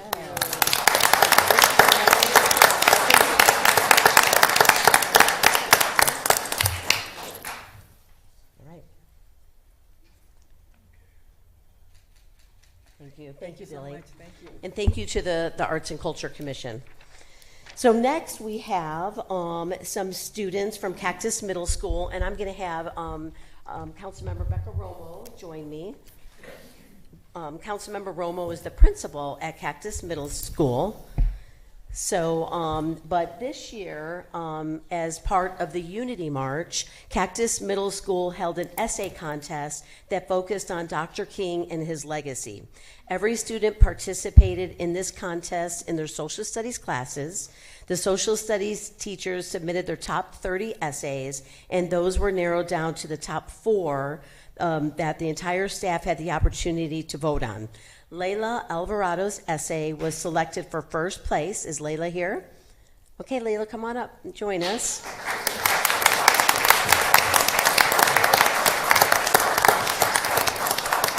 Samaya Eccles and Ezra Gonzalez selected as runners-up. And are you all here? If you can come up and join us, please come on up and join us. What? Oh, Jarek. Sorry about that. I missed Jarek Rivera. Jarek Rivera, if you okay, come on up.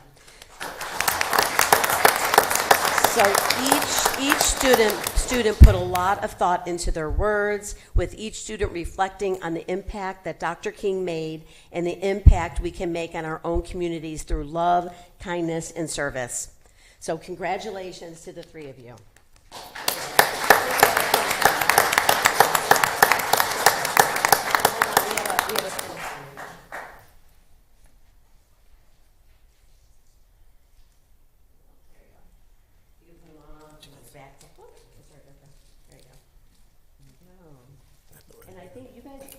One of you read the poem, right, at the MLK, the Unity? All 3 of you All read 3. it? Okay, okay. Oh, she's done by them. Oh, okay. You're way cooler than They me. want to get, they see you every day, huh? All right, well, thank you. Thank you for being here. And thank you to the parents. You know, where are those parents? Can you stand up of these amazing kids? Stand up, please. Thank you. Thank you for all you do. So also Cactus Middle School had students participate in art contests to honor Dr. King. Each student was challenged to find an image and a quote that reflected Dr. King's legacy. Each student can choose any medium they liked, including ink, watercolor, paint, and collage. A committee then selected the top 4 entries for staff to vote on. The 2 runners-up were Lily Griffith and Emily Simpson. Are they here? Okay, if you can come up, please. Again, I know. And then, the second place winner was Eliza Bowl. Eliza. Hello, Eliza. Sarah Wilhite took first place with her image of Dr. King. All right, Sarah, congratulations. With her image of Dr. King and the quote, "Our lives end the day we become silent about things that matter." So again, Dr. King focused on hope and making a difference through our actions. And it's so inspiring to see the youth in our community living the dream that he had for us as a nation. So again, congratulations to all of you, and thank you for being here. Thank you.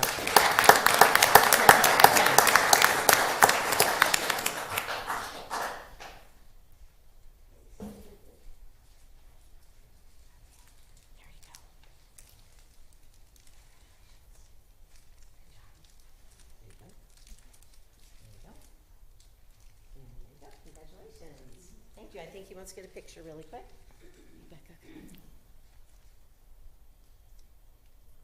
All right.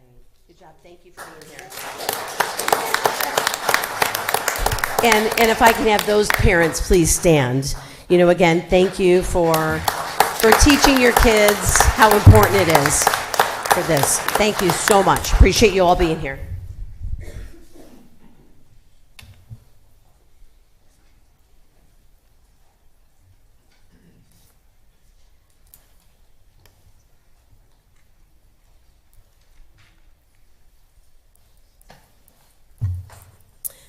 Okay, now down to business, the fun business. So the next item is the consent agenda. All items listed with an asterisk are considered routine matters and will be enacted by one motion and one roll call vote of the council. There will be no separate discussion of these items unless a council member or member of the public so requests, in which event the item will be removed from the consent agenda and considered in its normal sequence of the agenda. Is there anything that the council would like to pull from the consent? Okay, anyone from the public? Well, and Larry, anything on the consent? Okay. Okay. Mayor Fitzgibbons, I move to approve the consent agenda as presented. Second. Okay, there's been a motion and a second. Is there any further discussion? Okay, if we can get a roll call vote, please. Adriana. Councilmember Rumble? Yes. Councilmember Dugan? Yes. Councilmember Edwards? Yes. Councilmember Huddleston? Yes. Councilmember Herman? Yes. Mayor Pro Tem Dillon? Yes. Mayor Fitzgibbons? Yes. Motion carries. Thank you. Okay, public comments. Of course, the Casa Grande City Council values all of the citizen input. When called, I have several speaker cards, but if you didn't fill a speaker card, you can definitely come up when we go through these. Please state your name and address, speak clearly into the microphone, and limit your comments to 3 minutes or less. In fairness to all speakers, please do not exceed your time. In accordance with the law, the City Council cannot respond to or discuss items not listed on the agenda, but we can direct them to staff upon conclusion of the public comments. So we'll go ahead and start with the speaker cards that I have. The first one is Joseph Caruso. Hello, Joseph. If you can give your address, please. Hello, my address is 44003 West Mescal Street in the city of Maricopa, your neighbor. I've lived there for the last 18 years. I'm currently an employee of United Way of Pinal County, and I'm here to talk about reading by third grade. United Way of Pinal County, we're founded in 1981 here, and currently we're supporting education and financial stability initiatives, one of them being our Reading by Third Grade initiative. Why does reading by third grade matter? It's such an important educational milestone, as I know many of you do know. After third grade, children are no longer taught how to read. They're expected to read to learn. So children who are not reading proficiently by third grade typically are struggling years after that. What I'm here today to talk about is reading to children before school, reading to your children under 5 when their brains are 90% of their brains are developing. They're little sponges. They really soak up that information, that literacy, those words, so that when they start kindergarten, they start on pace with their peers, and then they stay on pace with their peers. What we are seeing is happening is students who start behind are staying behind, and then they're struggling throughout school, and typically then they're not reading by third grade, and 1 in 6 children who are not reading by third grade do not finish high school on time, and other struggles typically happen there. They're frustrated at school, they're not reading, it's too hard. So I'm here to ask parents of young children to read to their kids under 5. We do have a program for that. First, I'd like to share the most recent Casa Grande third grade reading scores. They reflect that only 15% of our third graders are reading. That's the most recent score. That dropped from 20% in 2024. So there's definitely a big need here. We have 620 children in Casa Grande that are enrolled in our Reading by Third Grade initiative. We partner with Dolly Parton's Imagination Library. It mails a new book to their home every month. It's addressed to the child. They get really excited about the book. They get read to 10 times in a night, the same book over and over, but they love books. They start to get exposed to those words, and then they start kindergarten with that key knowledge that helps them be successful throughout the rest of their life, ultimately. Like I mentioned, we're mailing over 7,400 books to Casa Grande each year through this program. However, we would like more children to be enrolled, and we would like to grow the program, of course. So families with children under 5 can sign up on our website, unitedwayofpc.org, under programs. Also, we have an annual golf tournament that's coming up on April 24th here at the Francisco Grande. People interested in supporting that effort can go to uwpcgolf.com. And that all of those proceeds will support our Reading by Third Grade initiative to bring more books to Casa Grande, sign up more children, and give those children a better future. So thank you very much for your time. I appreciate it. Thank you. Okay, the next speaker is Sonia Soto.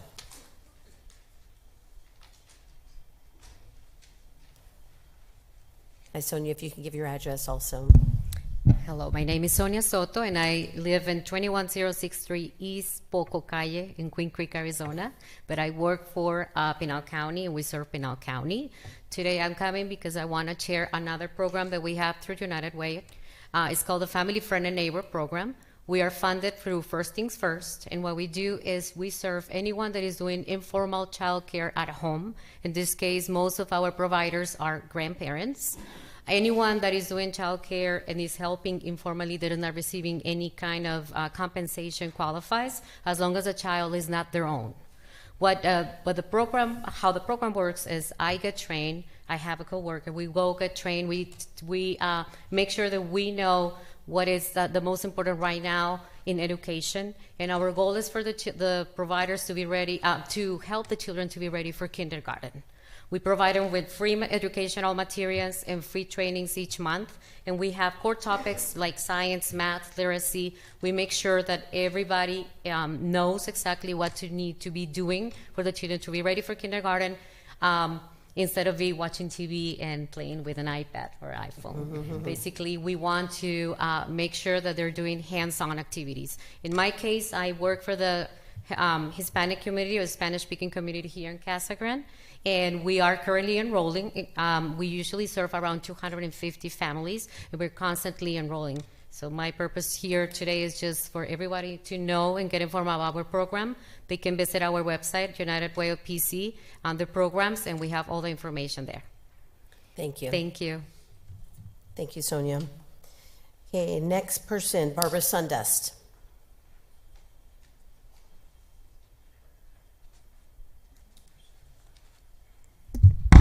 I'm Barbara Sundust. My address is 1273 East Cordova Avenue, Casa Grande.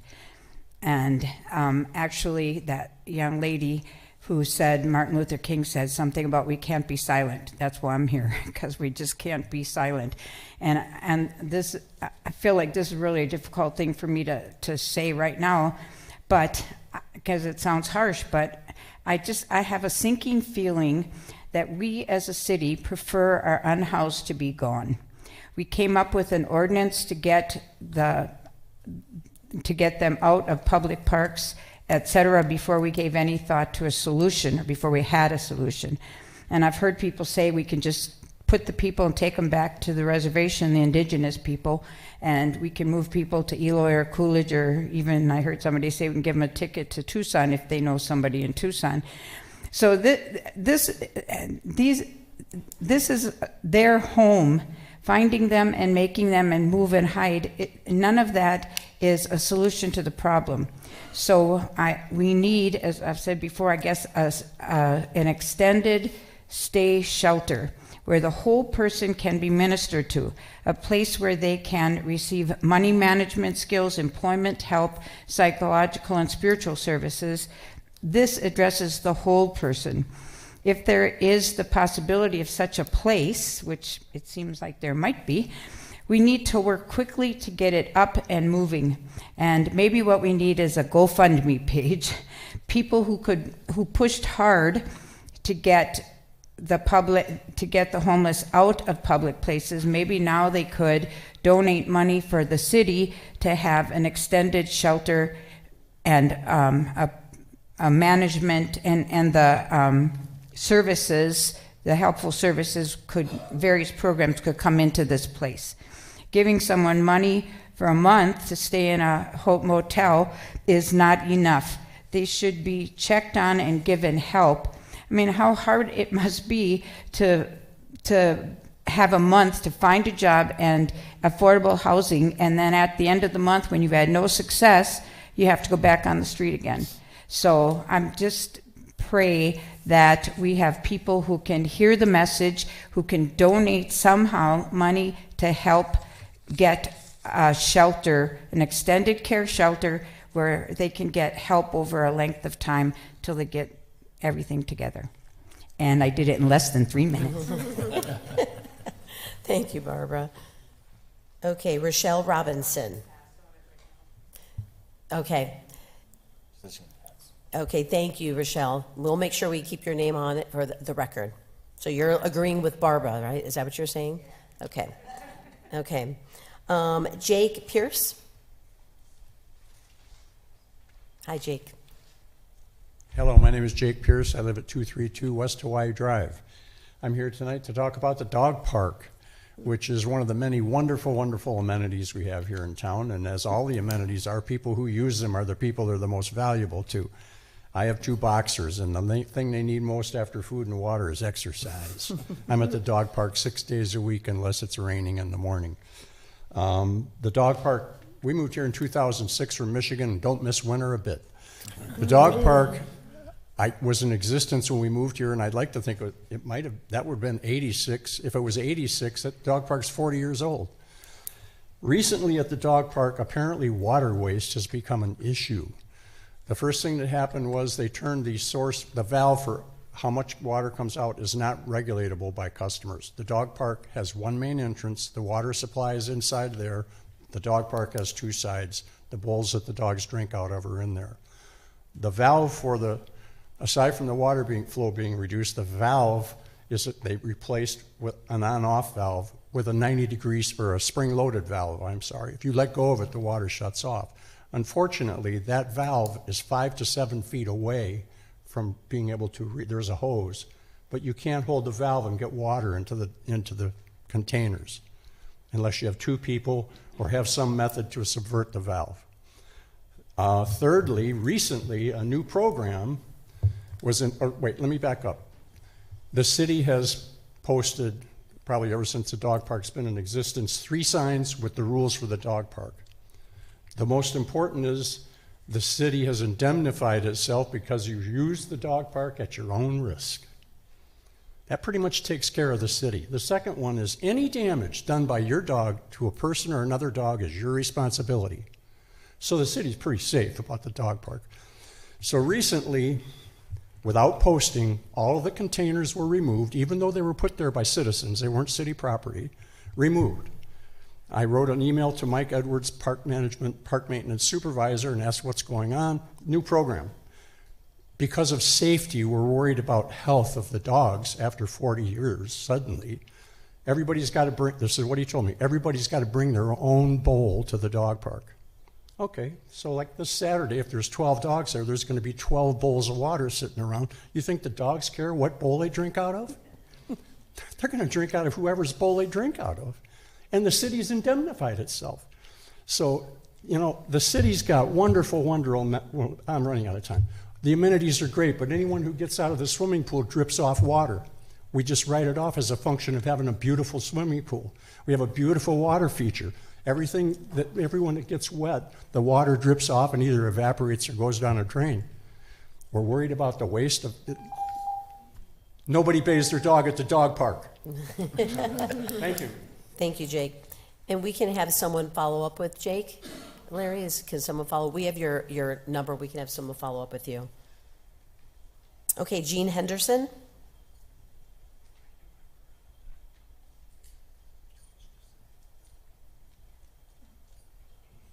Hello.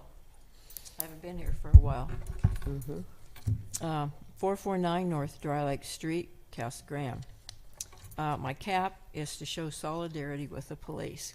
And when people see me wearing it, they smile. And I notice that they start acting a little better, and even the kids, and sometimes the people slow down on the streets. Okay, a special thank you to St. Vincent's, Pat, and the other 5 groups who helped me on January 28th when I felt all was lost. Okay. For your information, young women are stealing jewelry from great amounts of boxes at TJ Maxx. Okay, parents need to teach their daughters right versus wrong. I know this because I go into stores and I check all the jewelry, and I had like 6 big piles that I took up to the front. So, and sometimes it's at Walmart. Okay. Thank you to the Casa Grande police and firefighters for all their help. However, more police are needed to help curb the street racers. Plus, I have several reports from them regarding their continuing to harass me nights. Number 5, the public toilets at Parrott Park need to be opened and utilized, as I hear often when families are at the park, "Mom, I need to pee." So the families then have to leave because there's no place for them to go to the bathroom. Okay, that's it. I don't have much time. I'll give it to someone else. Thank you very much. Thank you, Jean. Okay, Jacob Petrowski. Hi, Jacob. Hey. Name is Jacob Petrowski, 194 South Lamador Trail. I want to revisit the flock surveillance system and how it's being used. Everything I'm about to say comes from the flock data the city provided me on January 28th, 2026. The data format I was provided wasn't ideal, but I reviewed every page and the patterns are unmistakable. Between January 1st, 2025 and January 21st, 2026, the flock surveillance system was searched 14,091 times. That's 386 days and on average 36.5 searches per day. Let me those numbers kind of resonate for a second here. That's 70% of those searches have no case number. Okay? Not missing paperwork, just no case. Blank fields, fake placeholders, the year followed by a series of zeros. And the reasons for these searches: attempt to locate, investigation, or simply just nothing at all. Okay? Thousands of times. That's not targeted policing, that's search first and justify later. This matters because Flock isn't a camera, it's a time machine. It lets someone rewind the city and search where people were, even if there was no crime, no suspect, and no reason to search at the time. On August 18, 2025, the police chief reassured this council that anyone worried about the misuse could rely on a built-in audit trail. You guys remember that? Guess what? It doesn't work. The data in the audit trail proves the statement that he made is simply not true. Okay? It gets worse. The logs also show interagency searches, but they don't tell us who's requesting them or why. That means someone outside the police department can search the movements of people in the city, and the public has no reason why, nothing. When I requested the data, I was told that the license plate numbers had to be redacted for privacy. That's absurd. The plate numbers are not a privacy problem. The privacy problem is thousands of warrantless searches with no case, no reason, and no identified agency. Redacting the data doesn't protect the public. It protects the system from being questioned. If this system were being used the way the public was promised, the records would clearly show that, and they don't. This community did not agree to become a searchable database, quietly, indefinitely, and without accountability. Safety without limits isn't safety, it's surveillance. Thank you. Thank you, Jacob. And again, we can't respond, but we can have someone contact you. This is your number, your telephone number on your card? Okay. Okay, thank you. Is there anyone else that would like to speak?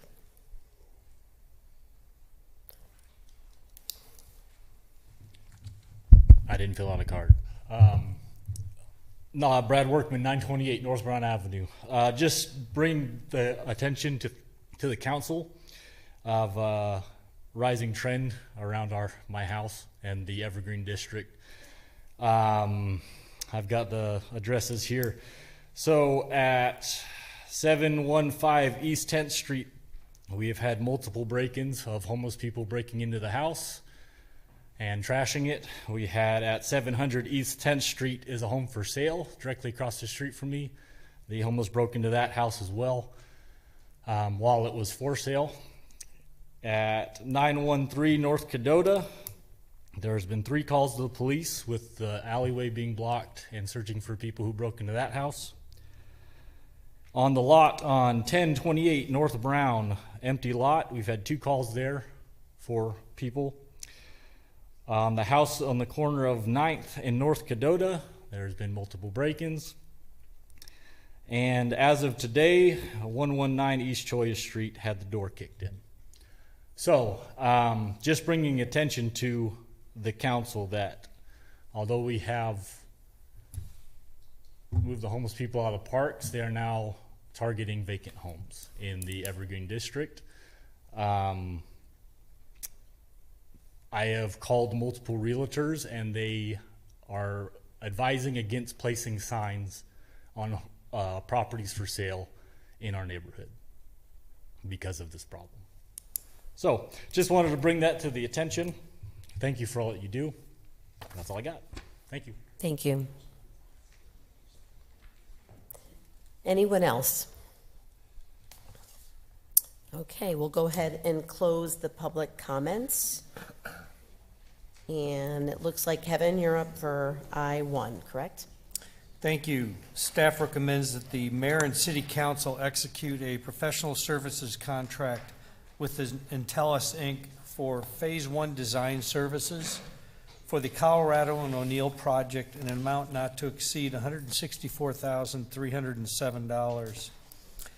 The city published a request for qualifications for roadway design services and received 5 statements of qualifications. After a thorough review of those documents, we chose Intellis as the most appropriate firm to move forward with this design concept.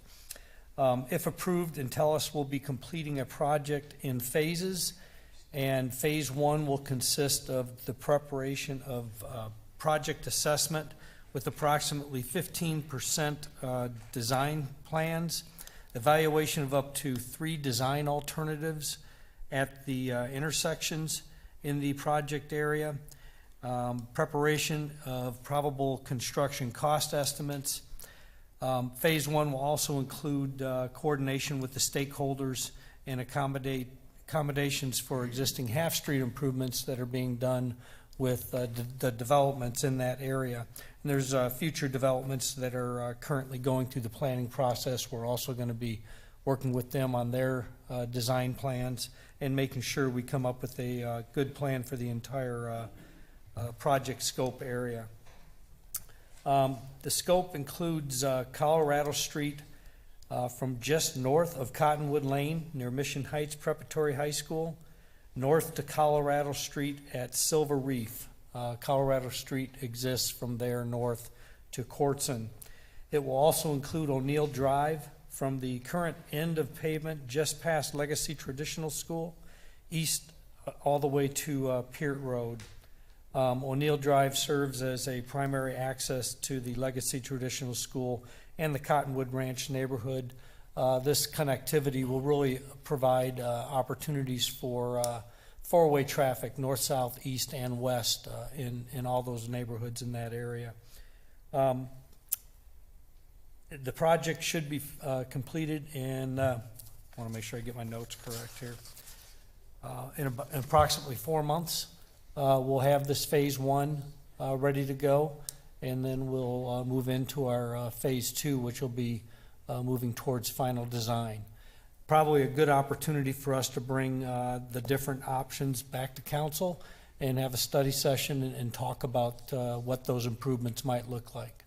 But with that, we'd be happy to answer any questions. Okay, any questions, comments? No, he jumped out ahead of mine. Good. Okay, no questions, so if we can get a resolution number, please. Resolution number 5882, a resolution of the Council of the City of Casa Grande, Arizona, accepting a proposal from Intellis, Inc. for design services, authorizing the expenditure of public funds, and authorizing execution of a contract with or purchase order to Intellis, Inc.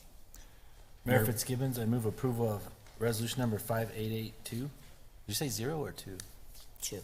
2, okay, 5882 as presented.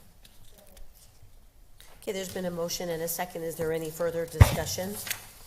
Okay, if we can get a roll call vote, please. Councilmember Romo? Yes. Councilmember Dugan? Yes. Councilmember Edwards? Yes. Councilmember Huddleston? Yes. Councilmember Herman? Yes. Mayor Pro Tem Dillon? Yes. Mayor Fitzgibbons? Yes. Motion carries. Thank you. Okay, boards and commissions. So we have the appointment of David, is it Sansick, David? Sansick, David Sansick, and then the reappointments of Melissa Yost Fuentes and Tabitha Avery.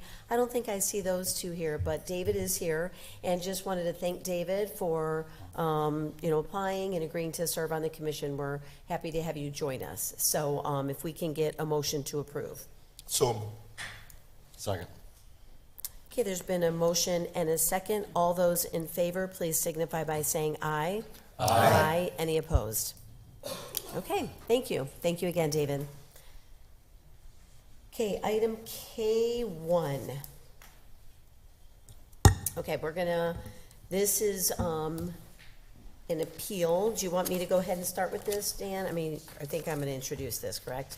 As far as, so this is an appeal of the Planning Commission's denial of a conditional use permit for the KPPC Advanced Chemical for property which is located near Ash Avenue alignment north of Commerce Drive and South Gila Bend Highway.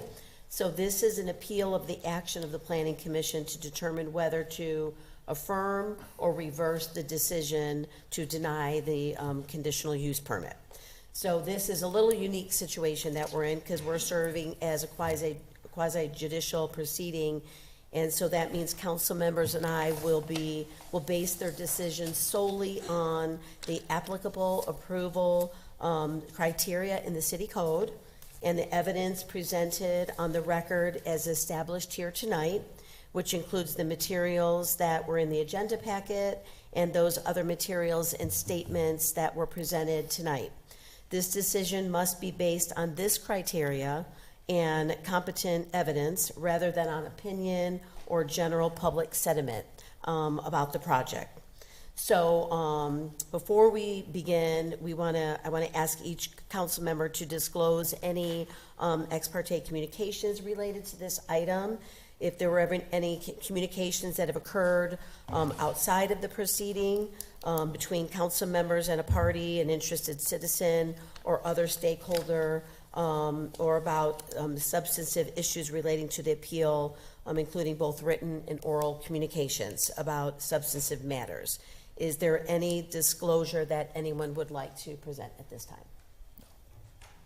Okay, go ahead, Matt. I have to say, I got an email from Dean Dill concerning this, one from Brett Benedict, Joe Hankin, emails I received, and then I read an article in the paper that quoted Kirk McCarville about some things. I don't know if that's communication or not, but, and I will say that it will allow me to remain impartial. It's just emails I received from citizens, so. Okay, I as well received an email from Brent Benedict, so. okay, Yes, I received emails. From all of them. No feedback to them. No but feedback, just right. received from them. okay, I too received emails from Brent Benedict and also Kirk McCarville, along with a request for a meeting from Kirk. I later denied that after some more information was shared at the city level.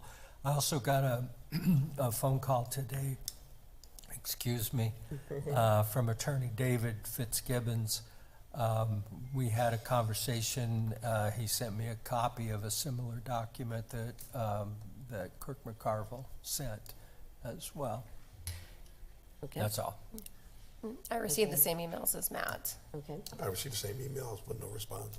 I didn't respond to them. okay, I did respond to Dean Dill, Right. which is public record, just about transportation routes, so. right. Just FYI. And I'm gonna agree, I also received those emails and just responded and thanked them for the information. That's what I do. So, Said thank you. looks like we all received the same emails. Okay? So, I'll go ahead and explain how this, the order of proceedings to ensure fair and orderly process. We're gonna proceed as follows. We'll first have our staff present, then we'll have the applicant present at that time, and then any public testimony.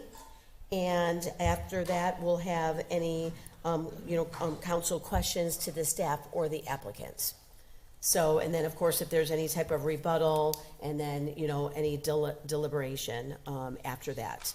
So, again, let's try to remember that all the testimony should be limited to the issues to the conditional use permit criteria in the city code as we move forward. So we'll go ahead and start with the staff presentation. Good evening, Mayor, City Council. Again, tonight's request is an appeal hearing to consider the conditional use permit for the production of volatile materials within the General Industrial I-2 zoning district. The site is located between Thornton Road and Burristhorpe Road, just north of Commerce Drive. And again, the site is zoned I-2 and consists of approximately 26 acres. Little overview of the project.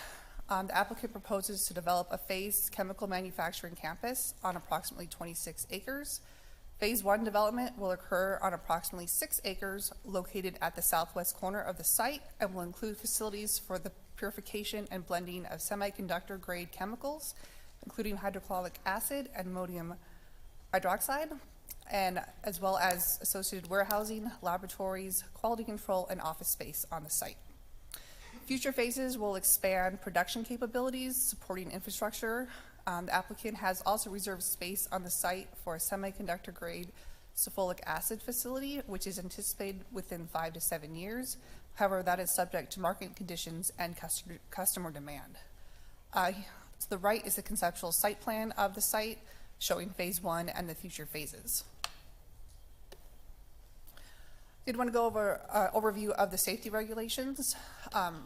The facility will be designed to comply with all applicable rules and regulations set forth by federal, state, county, and the city.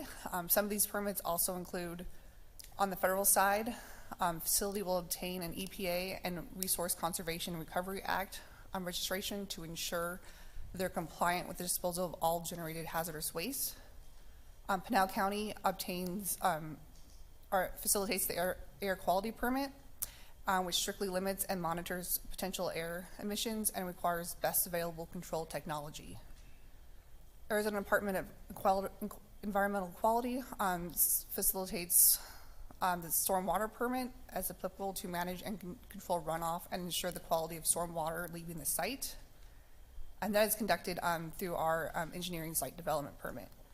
Other city permits include a wastewater permit, which will be required from the city to, and setting strict standards for the quality and volume of any discharge in the municipal system, and as well as city fire department. A comprehensive fire permit will be required in conjunction with the building permit, and mandating that the facility's fire suppression systems, emergency response plans, and chemical storage design all comply with the latest international fire code and local amendments, ensuring the safety of first responders and the community. Here is our conditional use permit review criteria. These are covered in detail in the staff report provided with the RCA tonight. I'll be covering the 2 highlighted items in more detail. However, I did want to touch upon the first item and the third item. The first is that the site for the proposed use is adequate in size and topography to accommodate the use, and all yards, spaces, walls, and fences, parking, loading, and landscaping are adequate. Again, this parcel is large enough to support the required setbacks, internal circulation, parking, truck maneuvering, landscaping, as well as security features, as well as the proposed future phases. And the third item, that the proposed use will have no significant adverse impact upon the budding properties. Again, as shown on the maps previously, all the zone surrounding properties is for industrial purposes, and potential impacts related to noise, traffic, or safety are mitigated through building design, enclosed processing systems, site security, and compliance with applicable environmental, building, and fire codes. With regards to that the site for the proposed use has street access adequate to carry the quantity and kind of traffic generated for the proposed use. Their traffic statement indicated that they will have 61 AM and PM peak trip hours, and this is consistent with the number of employees that will be employed there. The applicant has indicated that there will be 10 to 12 trucks per day, arriving any time between 8 AM and 5 PM, Monday through Friday. The facility will maintain a 3-day inventory of both raw materials and product, allowing for truck delivery to be spread out throughout the workday and typically outside the normal AM and PM hours. Additionally, the site is also part of a 5-lot plat currently under review. One of the main purposes of this plat is to create a roadway that will connect the site to Gila Bend Highway to the north via Garden Avenue. There will also be access along the Ash Avenue alignment that will connect the site to Commerce Drive to the south, which will then have access to Peters Road. And then that the fourth criteria is that the proposed use shall be in conformance with the general plan and zoning code. Again, this area in the 2030 general plan was designated for manufacturing industry, which supports the I-2 zoning. As stated in city code, the purpose of the I-2 general industrial zone is to provide for the development of industries, which because of their nature, of their operations, appearance, traffic generation, or emission would not be compatible with land uses in other zoning districts, but which nevertheless are necessary and desirable activities in the city. Oops. So again, I-2 zoning district is intended to accommodate intensive industrial operations, including chemical manufacturing, subject to a conditional use permit. So the map on the right, the first one shows the land use map of manufacturing industry, and the second map shows the industrial zoning in the area, I-2 to the south, and then I-1 along Gila Bend Highway. With regards to the stakeholder process, this applicant and staff met all the requirements. Applicant did send out a pre-scoping letter in November of 2025 to property owners within 1,000 feet. Again, that met all the requirements for the January 8th Planning Commission meeting. For tonight's appeal hearing, additional notices were given in the dispatch, and additional mailings were done, again, to property owners within 1,000 feet. A new signage was posted as well. No comments or inquiries were received prior to the Planning Commission meeting or tonight's meeting. One community member voiced concerns regarding the truck traffic on Pinal Avenue at the January Planning Commission meeting. Planning Commission expressed concerns over the ongoing truck traffic from the manufacturing area along Pinal Avenue to I-10 and the concentration of chemical plants in the area. Regarding traffic, one, the city cannot prevent truck traffic on Pinal Avenue as it's a state highway and under Arizona Department of Transportation jurisdiction. In addition, there is also state legislation that standardizes how truck routes are designated statewide, particularly on key arterials, which Pinal Avenue is, that have cross-jurisdictional boundaries, by ensuring that if trucks can safely travel on a major arterial road, it should not be restricted without clear justification and proper approvals at the state and federal levels. To alleviate this issue, the city is working on creating alternative bypass routes for Pinal Avenue. However, that timeline is still unknown. However, the applicant, as noted in their appeal letter, has indicated that they will have their truck traffic utilize I-8. And the applicant is also interested in working with the other regional chemical manufacturers in the city fire department response team to create a unified set of emergency response protocols. Another safety concern that was brought up at the Planning Commission meeting is the safety of the ISO that transports the chemicals. However, the applicant's presentation will go over details on that. And then regarding concentrations, while there are a number of CUPs for projects in various stages in this area of the city, I just want to reiterate that the city's general plan has designated this area as to where they should be versus spread out throughout the city. And as noted earlier, there are various other safety regulations and permitting that is done to ensure compatibility. As noted at the January 8th Planning Commission meeting, the Commission moved to approve the CUP. However, the motion failed 3-4, resulting in denial of the permit. Per city code, the applicant timely requested that the matter be heard by City Council. So tonight, Council may, after accepting comments from the applicant, staff, and public, elect to either approve the conditional use permit request via resolution, deny the conditional use permit via resolution, and the council may also table the matter, but that matter may only be tabled for not more than 2 meetings. So happy to answer any questions council may have, sorry. Okay. Okay, there are any clarification questions for the staff at this time? We'll open it up for public testimony, but is there anything that you guys have to clarify? Sure. I would just like one clarification, just so everybody understands it. On the traffic counts that you mentioned, you had 61, I believe it was 61 AM and PM, and that's for employees, correct? Those were the traffic counts for the peak hours. That would include the 10 to 12 truck deliveries. If they were during the peak hours, yes, but they indicated they were going to likely be outside of those peak hours. Okay. Sure, Matt. Can you show that map of where the road's going to go through the Gila Bend Highway? Yes. Oops.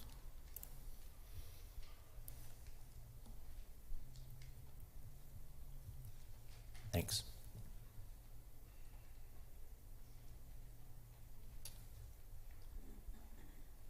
Okay. Any other questions on that? Okay. Anything else? Any clarifying questions at this point? Okay. Okay. Thank you very much. We'll go ahead and invite the applicant or the representatives.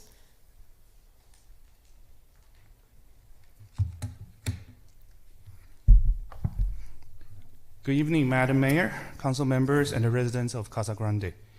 My name is Austin Liu. I am the general manager of KPPC Advanced Chemicals and a board member to our parent company, Kanto PPC, based in Taiwan, a family-owned company, and that I represent here tonight and will help lead into the next phase of growth here in Casa Grande. So I currently live in Taiwan, so I don't have an address to report, but my long-term U.S. visa has recently been approved. So as we move forward with this project, my family and I will be spending significant time in Casa Grande, and I have already made a personal investment here. So this project is not remote to me. I intend to be part of this community. We are excited about establishing a long-term operation in Casa Grande, making substantial capital investment, creating high-quality technical jobs, and growing alongside with the city for the decades to come. Our project supports the resilience of the U.S. semiconductor supply chain at a time where reliability and predictability matter more than ever. Like other semiconductor supply chain projects already approved or in operation in Casa Grande, we meet or exceed all applicable safety, environmental, and regulatory requirements. This is the same standard we uphold for our customer in North Phoenix and Chandler.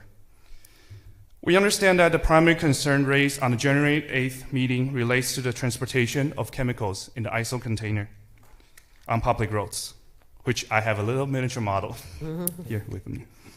So my team and I would like to address the concern directly using facts, engineering standards, and real-world operation experience.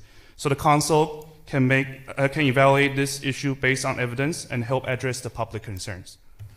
So after my remark, our design team will walk through the ISO container safety and the proposed transportation routes.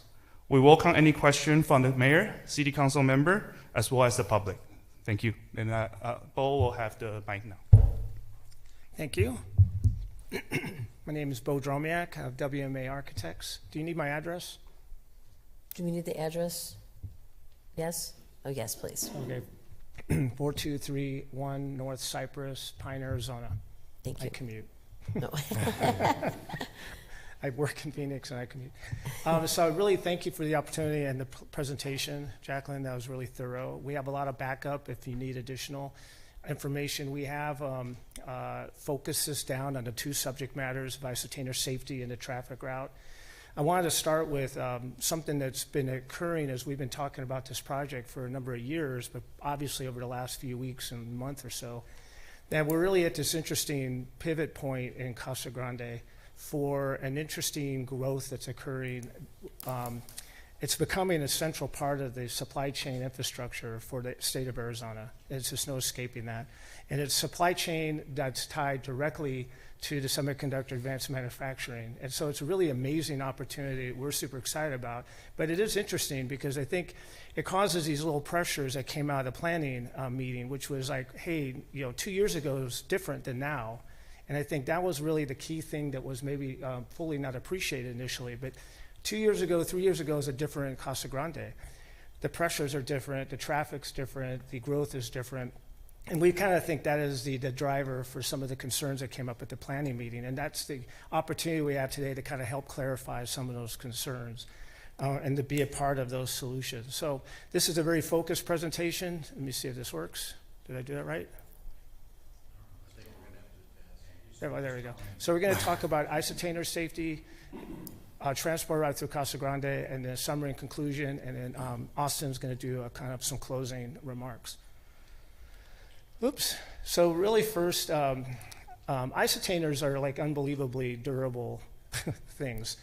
They're more durable than typical fuel tanks that are running over the QT to fill up. They're more durable than the semis that are flying by full of materials and so on. Isotainers are actually designed to take a huge amount of abuse. There's even videos of isotainers rolling down hills.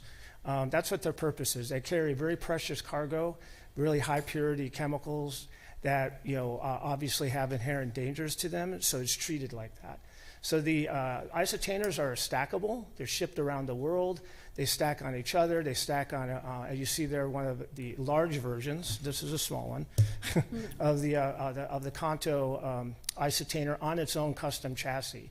So it's not just thrown on any back of semi and taken off. It's got safety latches that connect it to that chassis. The chassis and the isotainer frame, exoframe, basically operate as one, which is really important. A couple of little details. It's double lined. It's stainless steel. It's coated depending on what chemicals it's carrying. It has these particularly interesting relief valves. So there's never ever, if there is an accident, which is, it can't even find data on it. That's what's really tough. Where there's a pressurized release doesn't happen because of the safety valves and so on the thing. It's very, very, very durable. And as a result, it's a great way to transport through Casa Grande. But the issue really is where that kind of concern is from the planning meeting is, wait a minute, as we're growing, how are we or where are we going to start handling this truck route and so on. So the safety components of the isotainer are super important, and of course the route. But just to summarize, the pressure relief valves provide additional safety during a very rare severe collision event. There's one other little thing that's not on there. There's a filling standard that is used that keeps the containers from being filled so high where they overturn. So even at the filling side of the KPPC standard, that's at a certain level to prevent that, and that's a requirement. It's double contained, it's super rugged, 2 layers of stainless steel, and it's puncture resistant. The materials, robust materials, safety and regular safety inspections every 2.5 and 5 years. It's got a steel exoframe, safety attachment locks, and regular inspections. The ultra pure focus, I mean, having the opportunity and privilege to work with KPPC and other companies that supply the very amazingly advanced technology that's growing in Arizona, their quality of ultra pure focus drives why the safety is so important. To them, the safety is critical because of the quality of the product and how much effort is going to make ultra pure product so we can have the incredible technology in our phones and everything else. So KPPC's internal standards exceed industry norms, and their customers, Intel, TSMC, and others, they exceed the norms. So the quality of the product and the distribution of that product is higher than anything. It's because of the intent and use as well as the safety requirements. The chemicals are corrosive. They're essentially similar to the acids you might use to clean a filter for your pool filters. It's just a little bit more concentrated, just a little bit. There's no fire, there's no explosions, and there's no concentrated gases emitted if there's an accident. Essentially, it hits the ground, and having met with the fire department, they've actually said that we can say they support the project. They agree with we've met with them twice to talk about safety procedures and just the route and all the other things that we may not have considered. And also talked about their emergency response. So they have a really amazing emergency response. So what they do right off the bat, if something happens, they come and contain and cordon off, and then there's a neutralization process if it's needed. And then they have a third-party hazmat company come in to actually take any disposal, if that ever was to happen. Most cases, if it hits the asphalt, it just kind of evaporates. And if it gets below the asphalt, it doesn't hurt the water table. And the amount of it would never be enough anyway. So it's super important to know that we are talking about a corrosive but not an explosive, and some of the concerns that came up at the planning meeting that there might be explosions and so on, it's not the case. The transport route is really interesting. We focused a lot actually originally on the I-10 route originally because it's shorter, and also everyone else was using it. But it's really been interesting the last few weeks particularly as we've been talking about what's the best for KPPC, what's the best for the community, and then we realized, and after Austin's research, the I-8 route is the best route. In fact, the I-8 route, interestingly enough, is longer, but it's actually easier, less traffic, it's safer, it's out of the density, it's lower risk, and if you have a high-quality product that you care so much about, why take it on a high-risk route? It doesn't make sense. So the I-8 route is our preferred route. It is a route that Austin and team, KPPC team, will be codifying in contracts with the transport companies to make sure they stay on that route. And we kind of think it's a great opportunity for us as a team to be potentially that role model for your future projects. And granted, you can't mandate access to the roads or movement of roads, but we can be a role model for it, a reference to, hey, this actually is better, and as you grow, this might be a great opportunity to start setting this as the standard, not mandated, but for future companies to start thinking about I-8 as the primary pathway. It's the best solution. It's clearly the best, and had we thought about it earlier, we would have we thought more about it. And I think this is the point of the planning committee, is to throw up questions like this. So we appreciated all of that. So in the end, I'm going to go and hand it off to Austin. But we really appreciate the opportunity to explain this and maybe answer some questions afterward. Thank you. So in closing, I would like to emphasize a few key points. So the first is the ISO container safety itself. This is a global industry standard and for safe transportation of chemical by road, rail, and sea. So they are engineered rigorously to the rigorous international and U.S. Department of Transportation standards and have an excellent safety record. These same systems are already used by existing operations in Casa Grande and throughout the greater Phoenix region. Second, the chemicals we transport are corrosive, but not flammable or explosive. They do not pose fire or explosion risk and do not generate toxic gas cloud. Our plans have been reviewed by the city's fire department, and no concern has been identified. In the unlikely event of an incident, the fire department has confirmed that the local emergency responders are fully capable of handling these materials. Third, our transportation plan is limited and controlled, approximately 10 to 12 ISO containers deliveries per day, during normal business hours, and with deliveries spread out throughout the days to avoid congestion. Our carriers are trained, certified drivers. And through our contracts, we require adherence to the city's recommended routes. So taken together, we believe these facts address the concern raised. Today, neither KPPC nor the city's planning department has received public comments regarding this project. And traffic, while an understandable topic in a growing city, is something we are committed to addressing collaboratively with the city and the community. Finally, this project fully complies with Casa Grande's industrial zoning and the city codes, and reflect the same standard applied to other approved projects. Clear fact-based decision-making matters, not only for this project, but for how the future investment evaluates Casa Grande. We hope we provide the council with a clear factual basis to move forward, so Casa Grande can continue to be a strong partner in building a resilient U.S. semiconductor supply chain. Thank you for your time. We respectfully ask for your support to allow us to grow together with the city of Casa Grande and its community. We welcome any question from the city council or the public. Thank you. Thank you, Austin. Did you have anything else? Okay.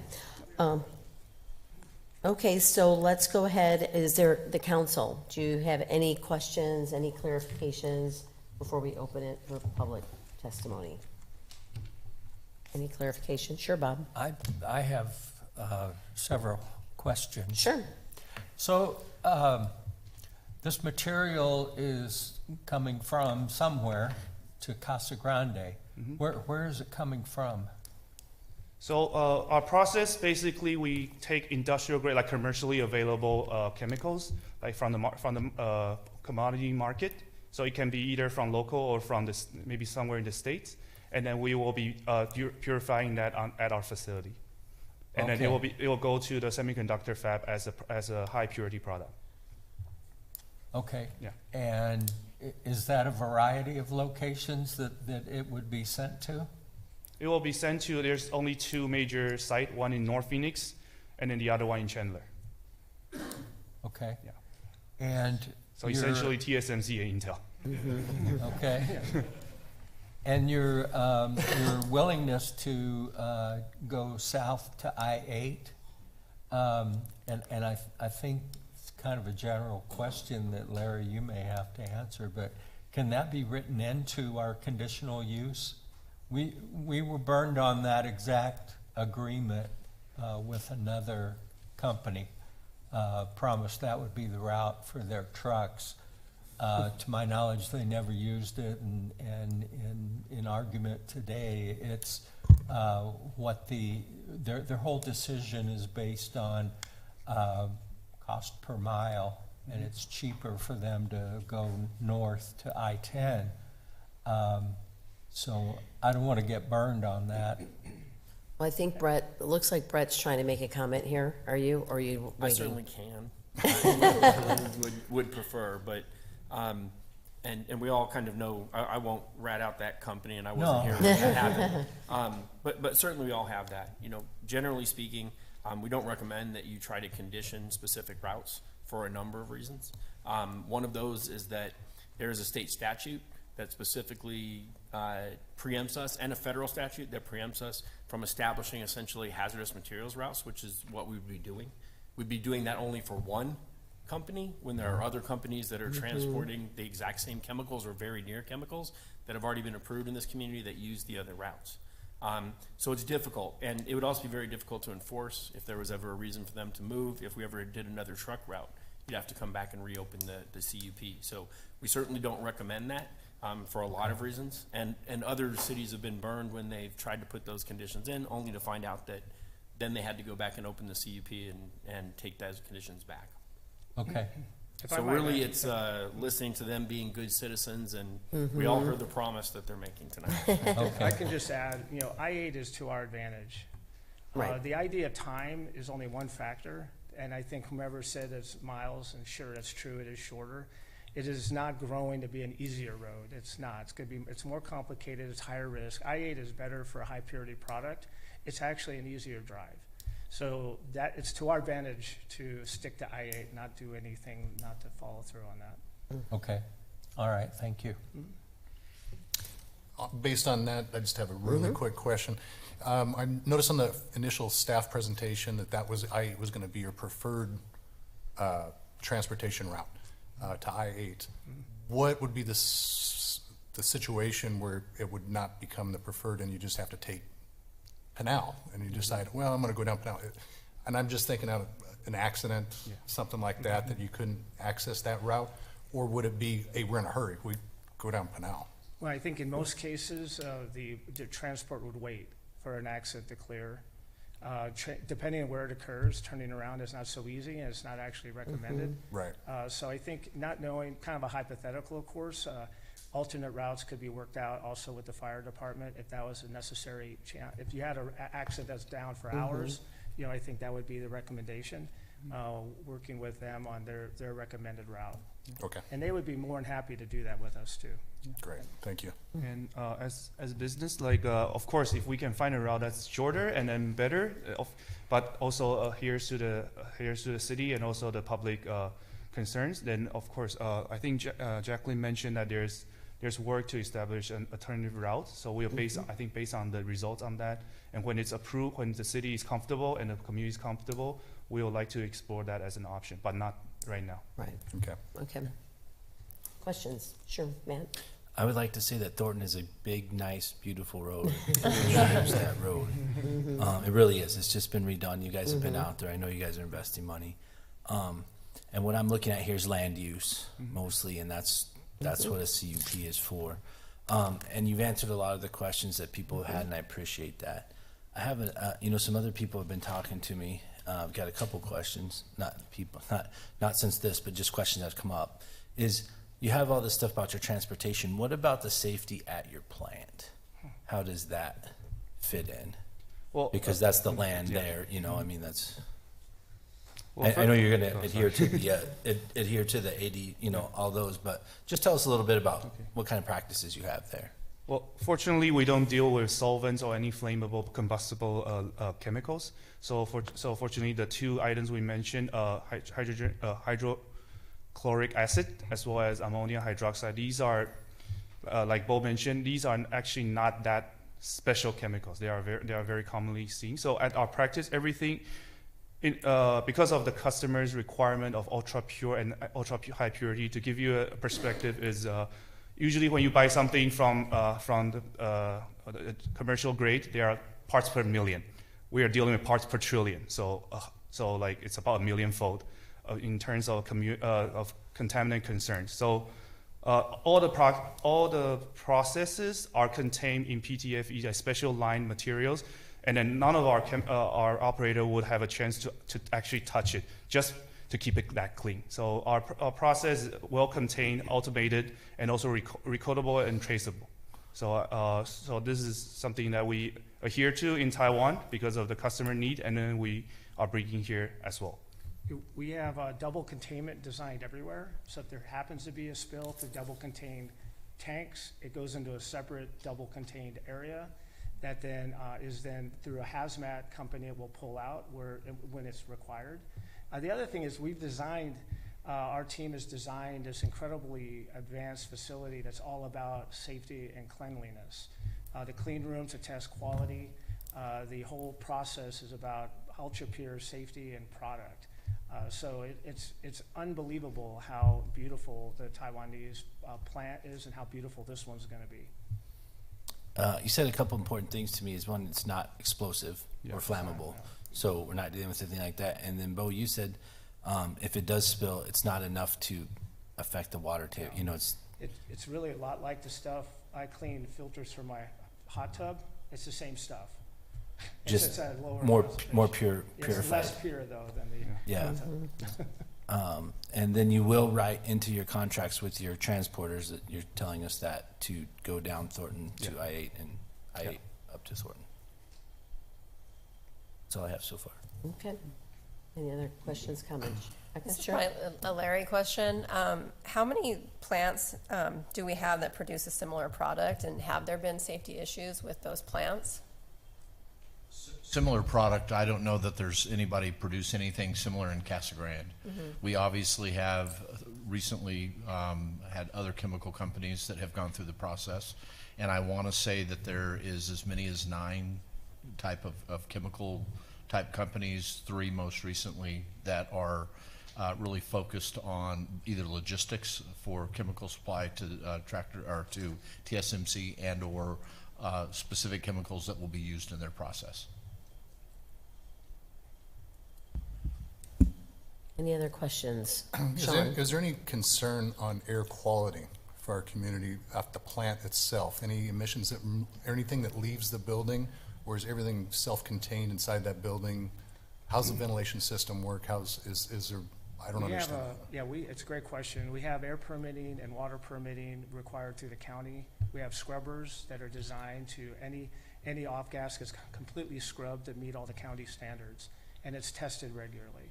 So there is no emissions that would enter the atmosphere. That's a problem. How often is it tested? Do you see regularly? Yearly. Every year? Yeah. Okay.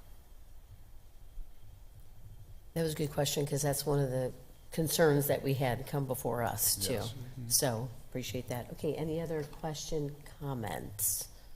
No, and again, we appreciate you, explaining everything, addressing some of the concerns that, that's probably the good that comes out of this, is we know that these are concerns that the community has, so we appreciate you addressing them, as well as giving us a background on your company and what you're doing. So with that, we'll go ahead and open it to, we don't have to have public testimony, but we think it's important to do. And I know I have a couple speaker cards here. I'll go ahead and call those people up.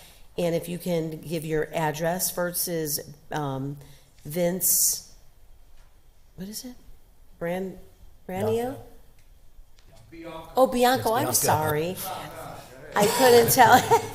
Thank you, Vince. Sorry about that. Bianco. You're not going to hold me to 3 minutes, are you? That'd be rude. That'd be rude. Yes. Mayor, and I think that's the question I was about to ask. Oh, sorry. Because obviously the applicant and the staff are generally the presentation. You don't have to limit time, but then people could talk for hours. So the mayor needs to make a decision at the beginning of public comment. Got it. How long you'd like people to be able to Okay. You guys will all get tucked in early, okay? Don't worry about me. Well, we would really like to we'll put a 3-minute on there, and so let's just try to stick to the 3-minute, so we can get everyone That's the opportunity. rude.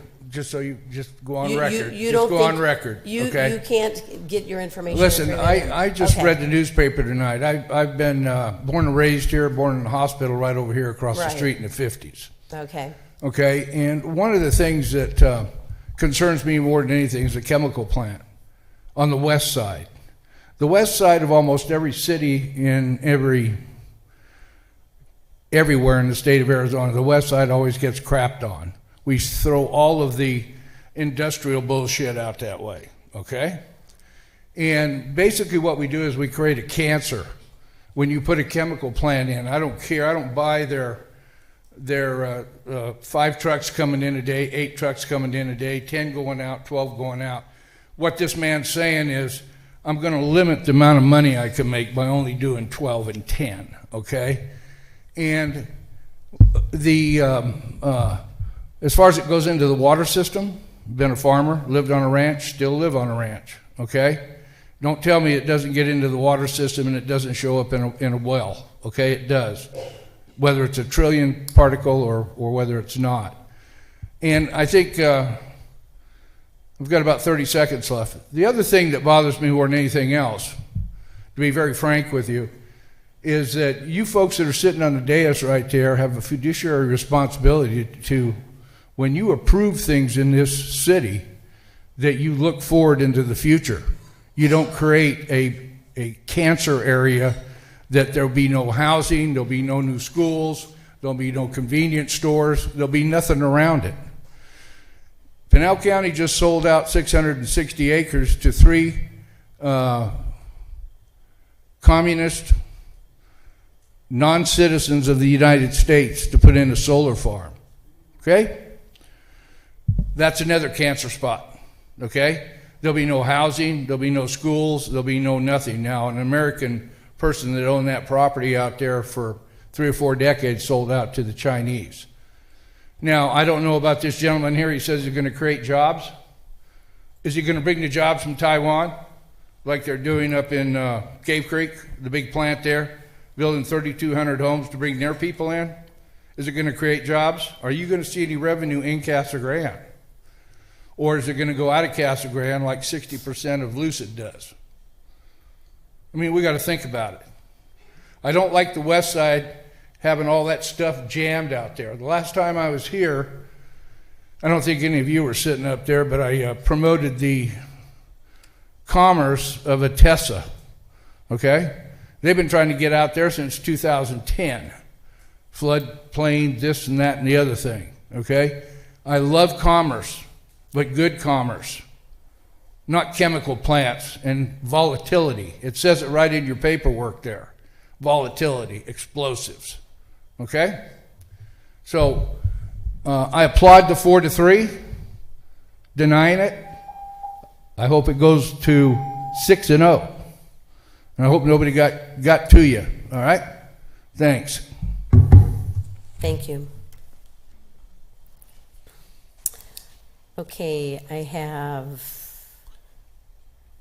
Jessica. I can't read this last name. Sorry, Jessica. I'm just with the applicant, so I would like to respond to public comments for them when I have time later. Okay. I think you've set time aside for rebuttal by the applicant and Yes. the staff if necessary. After this. the other public Okay, comments. thank you. Okay, is there anyone else? Okay, go ahead. If you can give your name and address again for us. This is just anecdotal. Jake Pierce, 232 West Hawaii Drive. I came here to talk about the dog park, but I retired from Michigan as a 30-year veteran of a Southfield Fire Department, which shares common border with the city of Detroit. We have 2 freeways that went through our town, very little industrial, but a lot of commercial. And I think that there's some serious heavy consideration to be given to the fact that people who did what I do in this town, what I did for a living, approve this. We're the people who go where no one else wants to go for anything except criminal activity. We're the people that go, our people are going to be going to that crash, you know? And so if your fire department has no problem with this, I mean, I know you got to do your due diligence, but that should carry some heavy weight because they're not going to prove nothing ridiculous. They're here to help you. They're not here to take. Thank you. Thank you. And then, sure.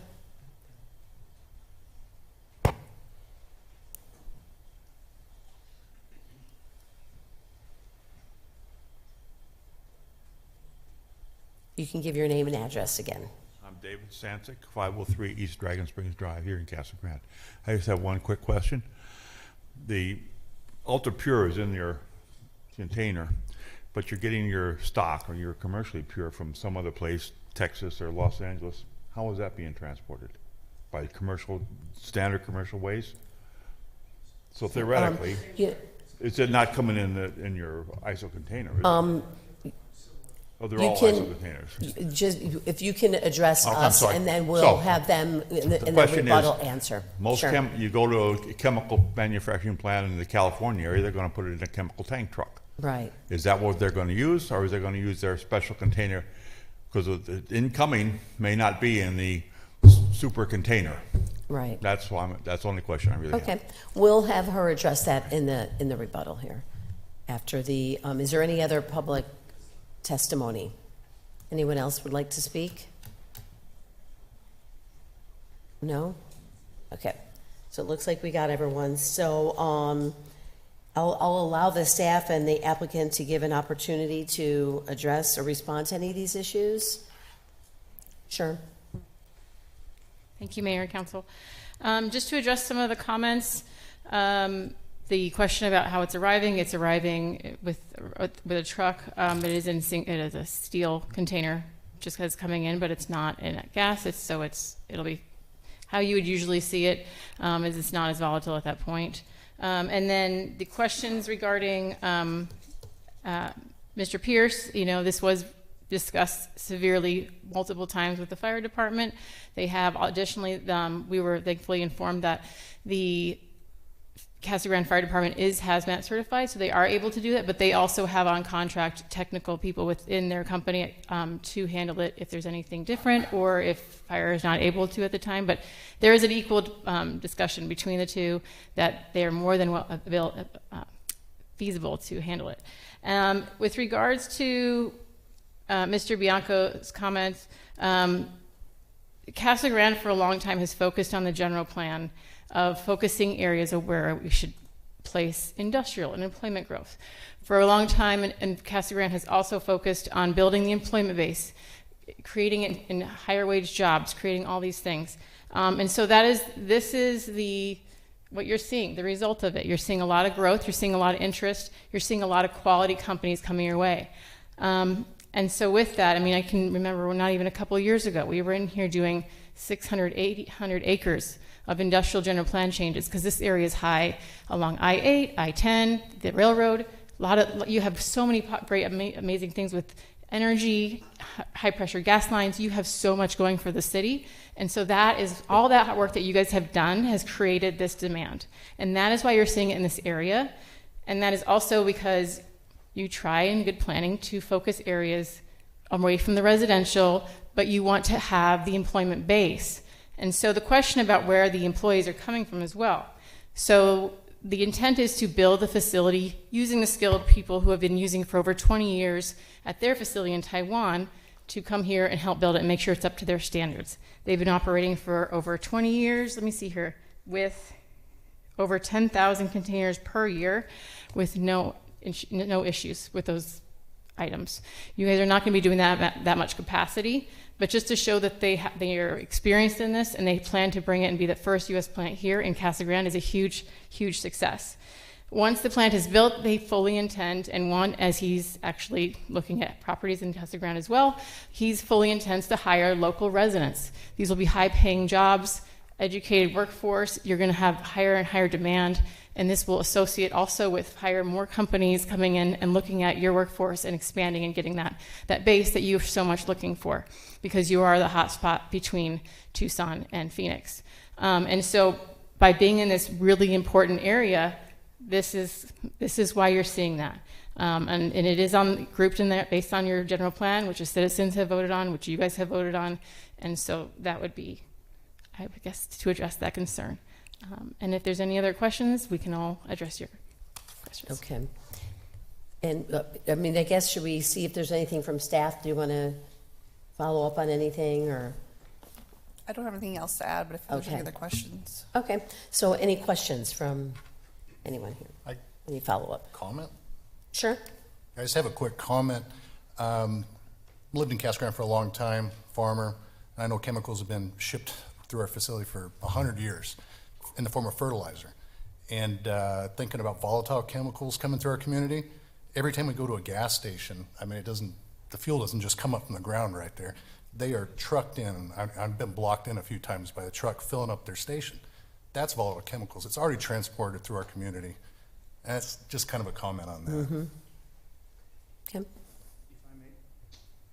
So I would like to address, sorry, I forgot the name of it. Oh, yeah, sorry, gentleman, Mr. Bianco. Oh, Bianco, okay. Mm-hmm. So Mr. Bianco is concerned about the impact of a chemical plant to the community, which is very reasonable, and we believe that. Well, but the two chemicals that we are processing here, just to give you a perspective, as mentioned earlier, hydrochloric acid is used in pork descaling. So they're just different grade, but they are essentially the same chemical. And the other, ammonia hydroxide, is exactly what used to be made into to fertilizer as of now. So these two chemicals are not something you dig up from the bottom of a mine or any like toxic waste. These are just very general chemical. We just purified them to the standard that's needed in the semiconductor community. So we just like to address that concern of yours. Okay, thank you. Okay, yeah, well, yeah. Okay, thank you. Thank you. Any other questions from the council or comments? Okay, so I know if there's any closing statements that you want to present at this time, we'll go ahead and move forward with any closing statement. No? From either? Okay, so if they're not, now is the time for the council to begin, you know, their deliberations on the appeal. So again, try to frame your, any discussions on the conditional use, permit criteria, and focus on that evidence, in the record and the applicable approval standard. So is there, you know, if anyone needs legal advice, we can go into an executive session and then, you know, ask our legal team, but if not, then we can go ahead and move forward if there is a motion at this time. Well, yeah, we can deliberate some. Sure, yes, of course. The thing that's getting to me is the area is zoned I-2. I mean, that's what we're looking at basically, is conditional use. You know, according to our thing, that's all we're considering tonight is the land, the use of it, and then the safety. And I think they've checked, you know, all those boxes, because that land has been voted on by everybody, and it's I-2, which is where this should be. So that's kind of where I'm going. And Sean had some good points about, you know, the transport of chemicals already. My family was in that business for a long time.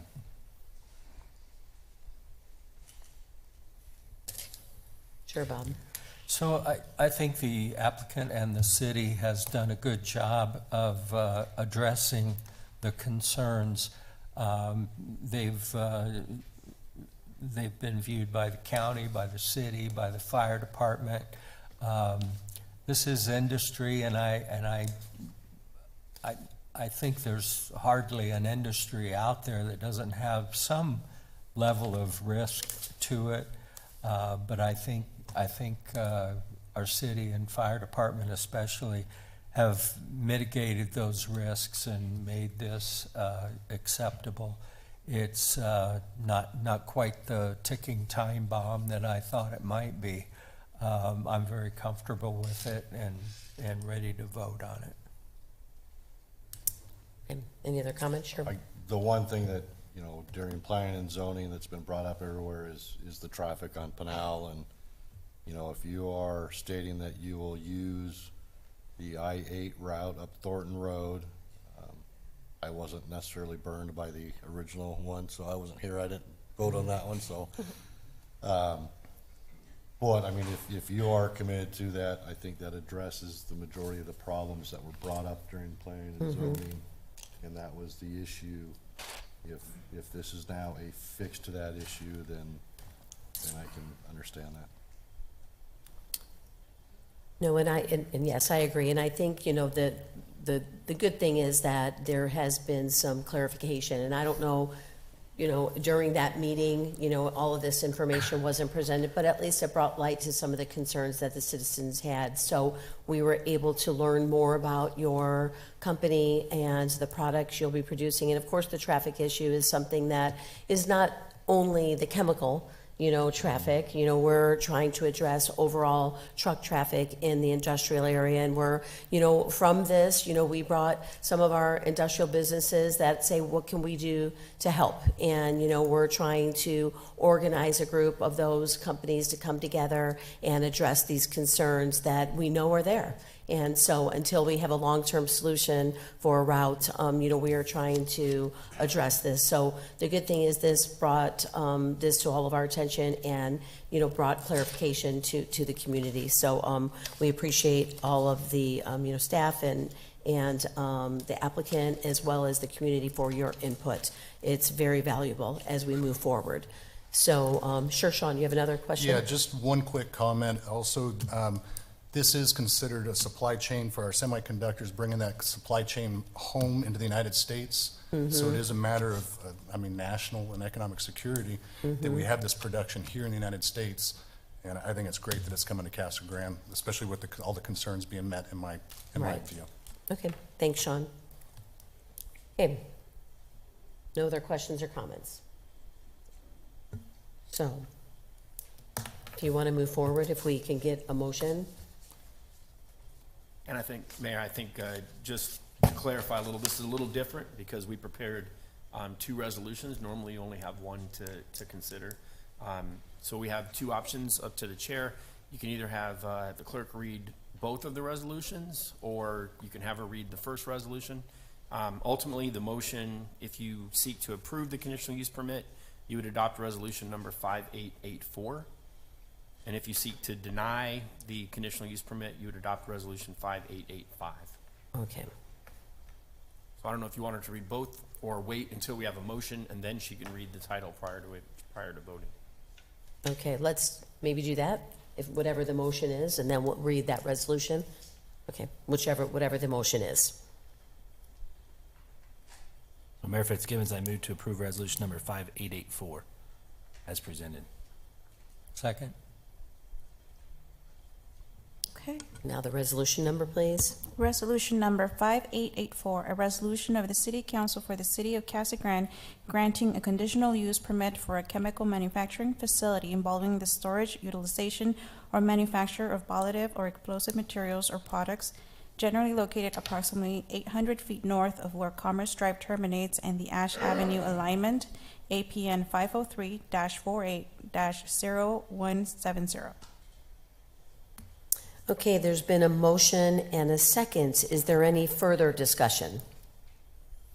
Okay, if we can get a roll call vote, please, Adriana. Councilmember Romo? Yes. Councilmember Dugan? Yes. Councilmember Edwards? Yes. Councilmember Huddleston? Yes. Councilmember Herman? Yes. Mayor Pro Tem Dillon? Yes. Mayor Fitzgibbons? Yes. Motion to grant the conditional use permit carries. Okay, thank you. Thank you, everyone, for coming. Okay, so we have, we're going to be going into an executive session, but we'll go ahead and start with reports from the council. Maybe we'll wait just a couple seconds here, guys. I have good reports, so I ain't just sticking around. Let's just wait a minute here. Guess I don't want to hear reports. We'll just wait a minute here while people clear to do our, I guess no one wanted to hear our reports.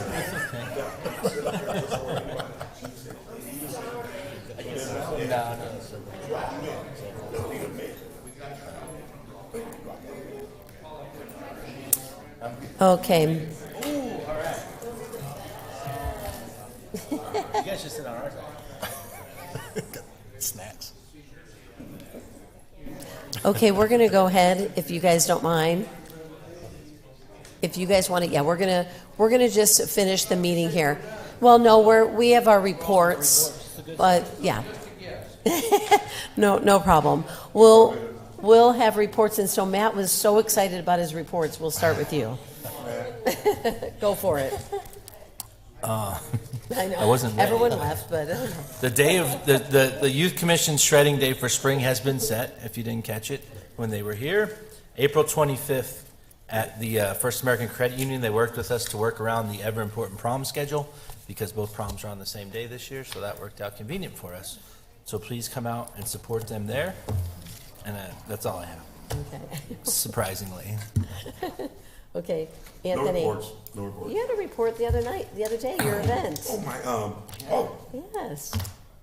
we had a wonderful time with the youth for the win, kickoff, and also celebration of our local heroes. So we had Jesus Ramos, boxer, that won. He was there with Kayla Taggart, our youth commission president, Sawyer, as well as I'm missing one more. Am I? Lisa, did I get everybody? Kenny Salinas. Kenny, oh yeah. Fan of the year for the Arizona Cardinals, and he is in the running for the National Football League Fan of the Year, and he's in the top 5 right now, and that's gonna, I think, the voting ends in 2 days. And so you can vote as many times as you want. So if you want to stay up all night and vote, you can vote for Kenny Salinas. And so we celebrated them, but we had a youth clinic before that, and we brought in some Arizona Cardinal players, former players as well as a current player, and we had 100 youth there. We had different we call it departments, areas where they can go and do different things in the area for the kids. And we had high school football players there, our girls flag football players there as coaches with the elementary students. And so it was a very successful outing. A lot of parents was there, and they want us to do more of these kind of events for our kids. And so I got to get to working because I used to put on these camps. And I used to drive the Arizona Cardinal truck, which was there. Yes. And so I'm so thankful to the Arizona Cardinals for bringing in the player as well as all the equipment and stuff for our ceremony here. Jeff Lavender, our school superintendent, was the one that was pushing everything. And so thankful to him and the work that he's doing in our community and at our high school. Yeah. High schools. Good. Becca? No reports. Okay.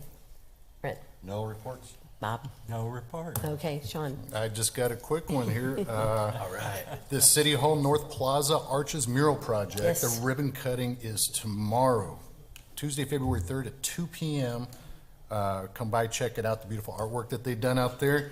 I can't wait to see the finished project myself. I'll be there. Also, Valentine's Day's coming up 2 weeks, so make sure you keep your eye on the calendar. Don't disappoint your significant others. So that's it for me. Good job. Good job. Okay. Yes, no, the CG wins was great. Thank you. And you know, the number 87 from the Cardinals, Tip Riemann, he was so great with the kids. Yeah. Really, I had my little grandbabies there, and they were just so cute, giving out footballs, and he autographed them, and so it was really, really nice to recognize all those people there. So, you know, last week we also conducted the point in time homeless count. Again, this is done once a year, and so we had a great group of volunteers and staff members, you know, our nonprofit agencies that went out and counted the homeless. It was definitely a little more challenging this time around, since they're, you know, we don't have a high concentration in the parks, but I was out and we were in the desert areas and found, you know, people, you know, in certain areas that were a little bit harder to get to, but, you know, we did. So it'll be interesting to get the final count. Mary Allen will be working with Suzanne from HOHP, and we hopefully in the next month or so we'll get the final count of those numbers. They conducted, I was out one day, but I think they were out 3 or 4 days, right, Larry? Right, Stephen? Yeah, so it will be interesting to see the numbers, you know, what they come back, because they were definitely a little harder to find this time around. So we had the Employee Service Award lunch the other day, which was great. It's so nice to see all the employees that range from 5 years of service to 40. We had one employee that had, Brent, thank you for joining me, 40 years with the city of Casa Grande, which is amazing. So it's just, you know, give so much credit to these longstanding employees and what they do for the city. So I've been tagging along with Richard Wilkie, going to our industrial businesses. You know, we hit Kohler, Price Industries, Daisy, Ecobat, Banner. You know, just again talking about their businesses, where they're going, expansions, and we talk about transportation when we're meeting with these people, you know, to address some of these concerns, and they've all been open to trying to address it, you know, these concerns internally. The Police Department Awards Dinner, we're going to be, I know, thank you for the invitation. That is Saturday. I'll definitely be joining you there. Please, everyone, the state of the city for Casa Grande is March 4th at Casa Grande Union High School. It's an evening event. Mark your calendars, 5:15. Hope you can join us. And Chamber Dinner, congratulations to Matt and all the recipients of the Chamber Award. It was a great dinner and nice to celebrate these great people in our community and what they do. So with that, we'll go ahead and move into executive session. If I can get a motion. So moved. Okay, motion and second. All those in favor, please signify by saying aye. Aye. Any opposed? Okay. Thank you, everyone, for being here.